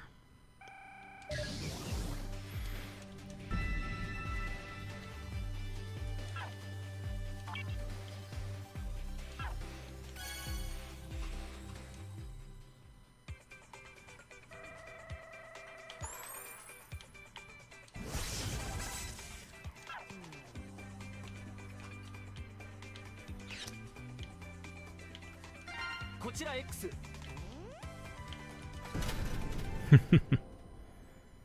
Yeah, the military buster doesn't have that much more damage, so there's not really much reason to use it over the regular buster, which just has significantly more ammunition.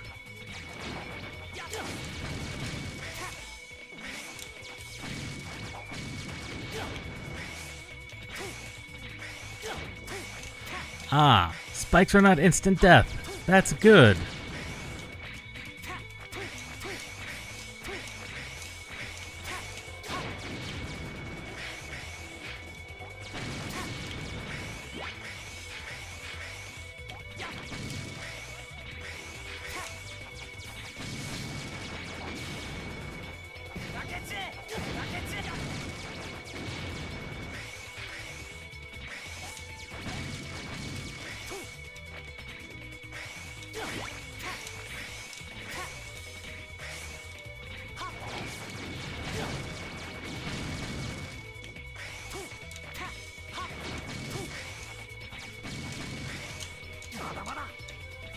That was not what I meant to do. That was what I meant to do, game.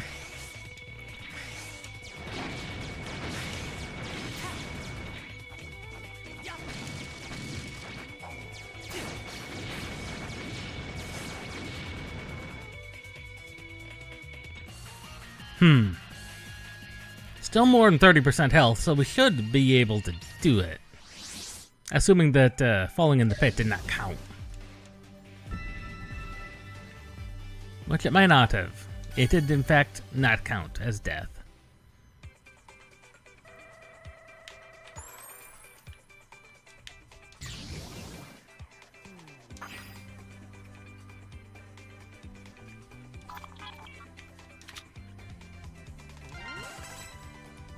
I still don't know. We've still not been explained what all these currencies we're getting are for.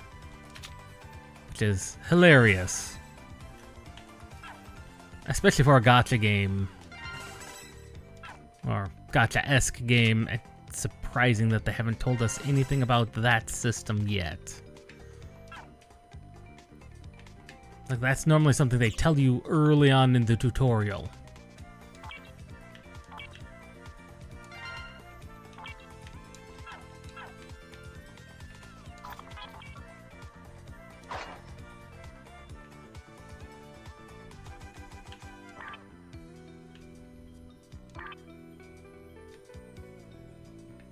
Oh.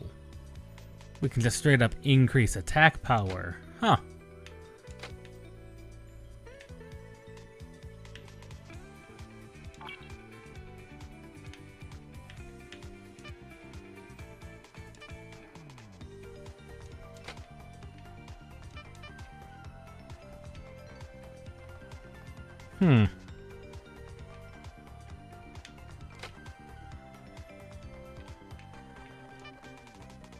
Jeez, that increases the damage a lot.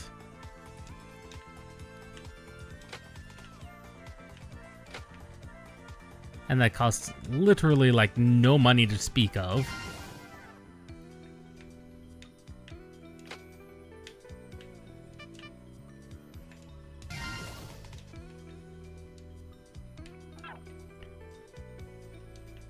Have I been gimping myself by these? By not upgrading? Like, this is... Come on, mouse. Thank you.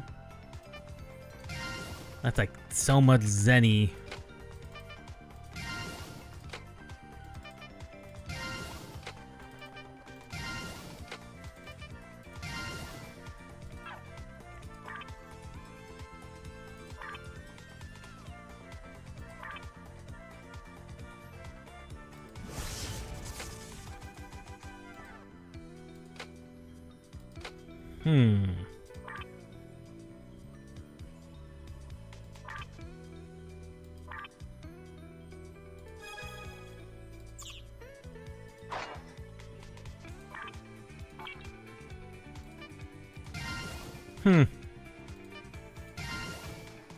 Like, I'm understanding that some of this stuff, like, probably was not this easy online, which would make sense.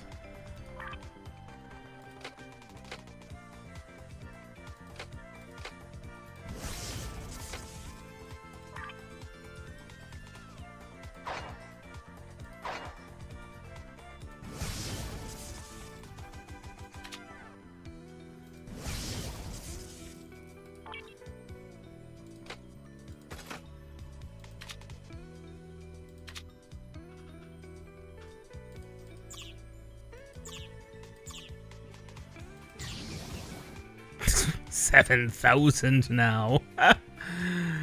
That is good.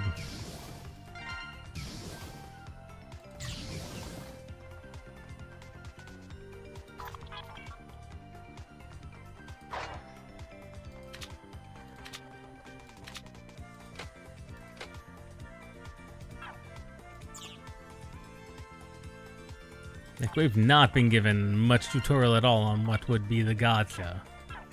Like, at all. Like, I have no idea how to spend any of that currency. Ah.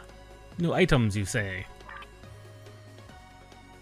And they're 500 apiece, so actually, yes. We could just get...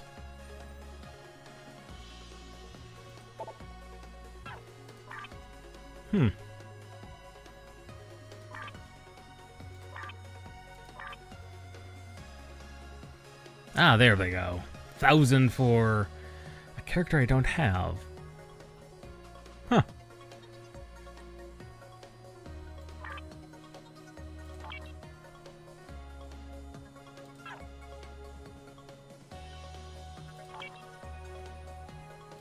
Instant 500 experiences. Hmm.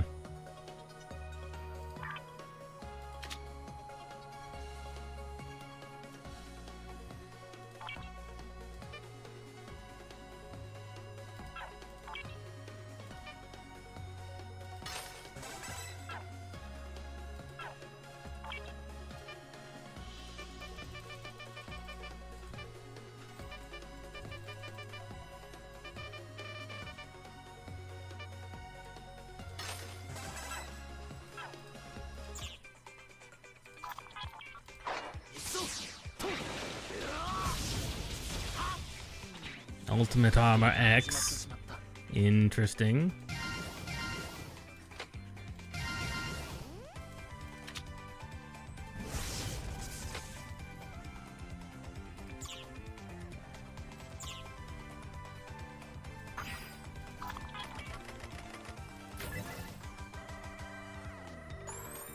I suppose let us move on.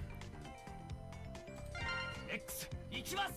また始まってしまった。俺は X。こちら X。Pushed our power to extremes.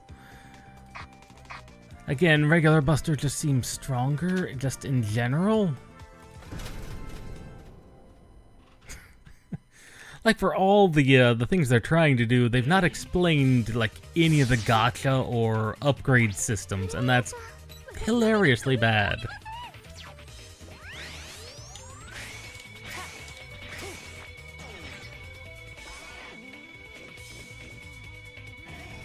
Oh, is that what the doors supposedly look like in 3D?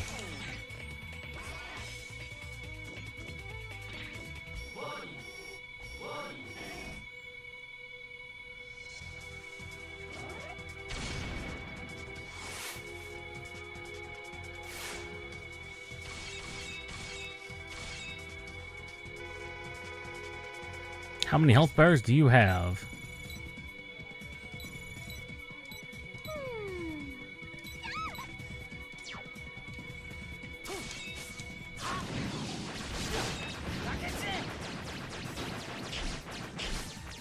On the other hand, it stands no chance against us with our improved Buster. Oh, camera stuck in the air.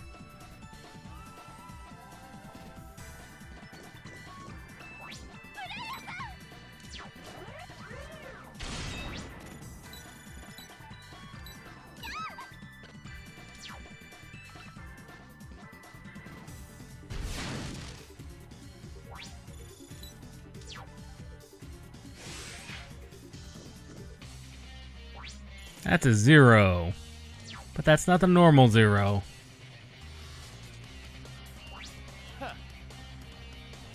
Like that is the classic 0 skin.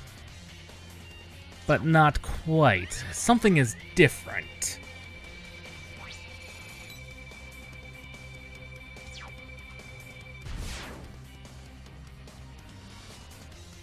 And again, just like X1, the beginning of the initial stage on X1, saved by 0, only not 0.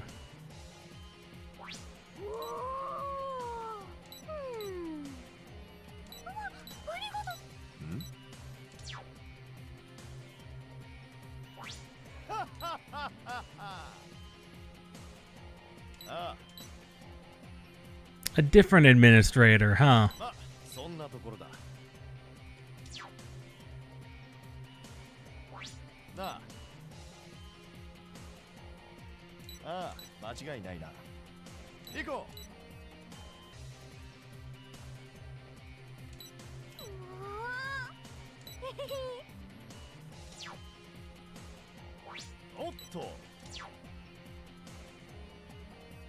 Also the standard X pose when he's damaged from X what?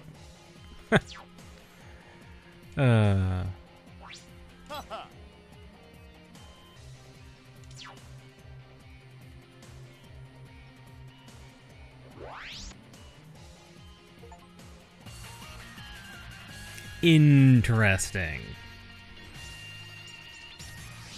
Like, I could see this going great many places, and it being rather enjoyable. As with most gacha-style systems, yeah, I could see that being quite fun.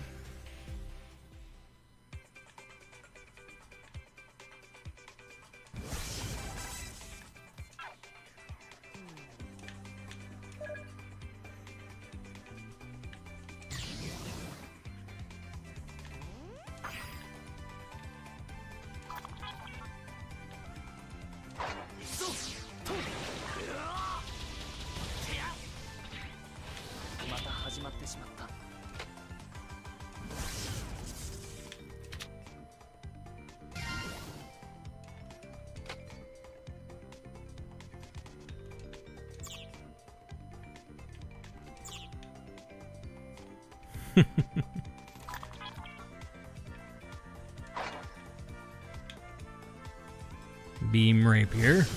Interesting.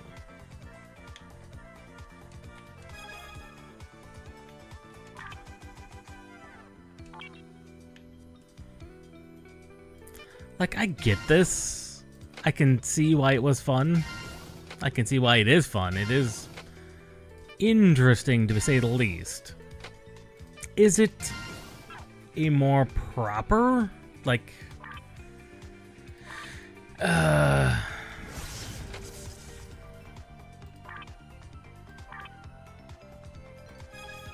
like a proper Zero game? Nah, that's a different matter entirely.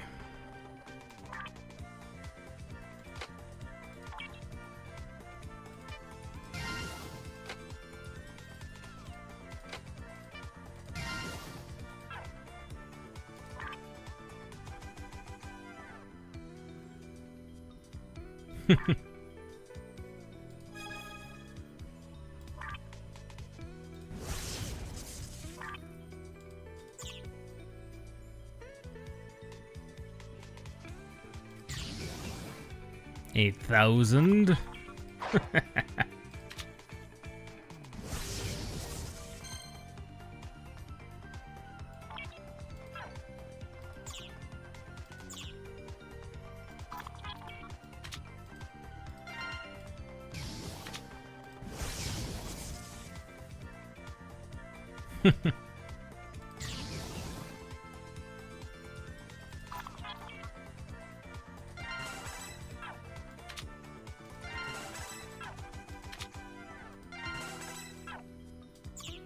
Like, I'm assuming this was at one point the paid currency, and this was the unpaid currency. That tends to be how gacha games tend to do things.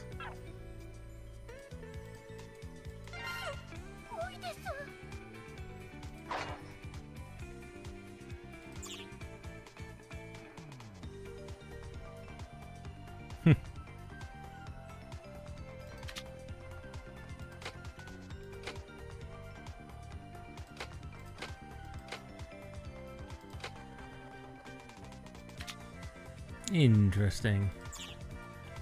Like, it's definitely not bad. I get it. And especially for taking what many people enjoyed as in taking it offline, being a unprecedented thing, especially for Capcom to do. That is absolutely wild. And it runs fluidly. Yeah, it just works. And I'd say probably worth it. Honestly, though, the other legacy collections are probably more worth your time, especially if you're looking to buy something in the Mega Man franchise. Any of the other legacy collections are much better than Dive Offline. But for a gacha, an offline gacha, honestly, you could do with a lot worse. Like, it's not bad. It was never a bad game. In fact, it was considered extremely good in its time. So it's not bad. there's just better things you could do, but it gets engrossing, especially for those short sessions gacha games tend to be designed around. But we'll see everybody Wednesday, 12:30, for more Neo 2. I'm so looking forward to that. We'll see you next time.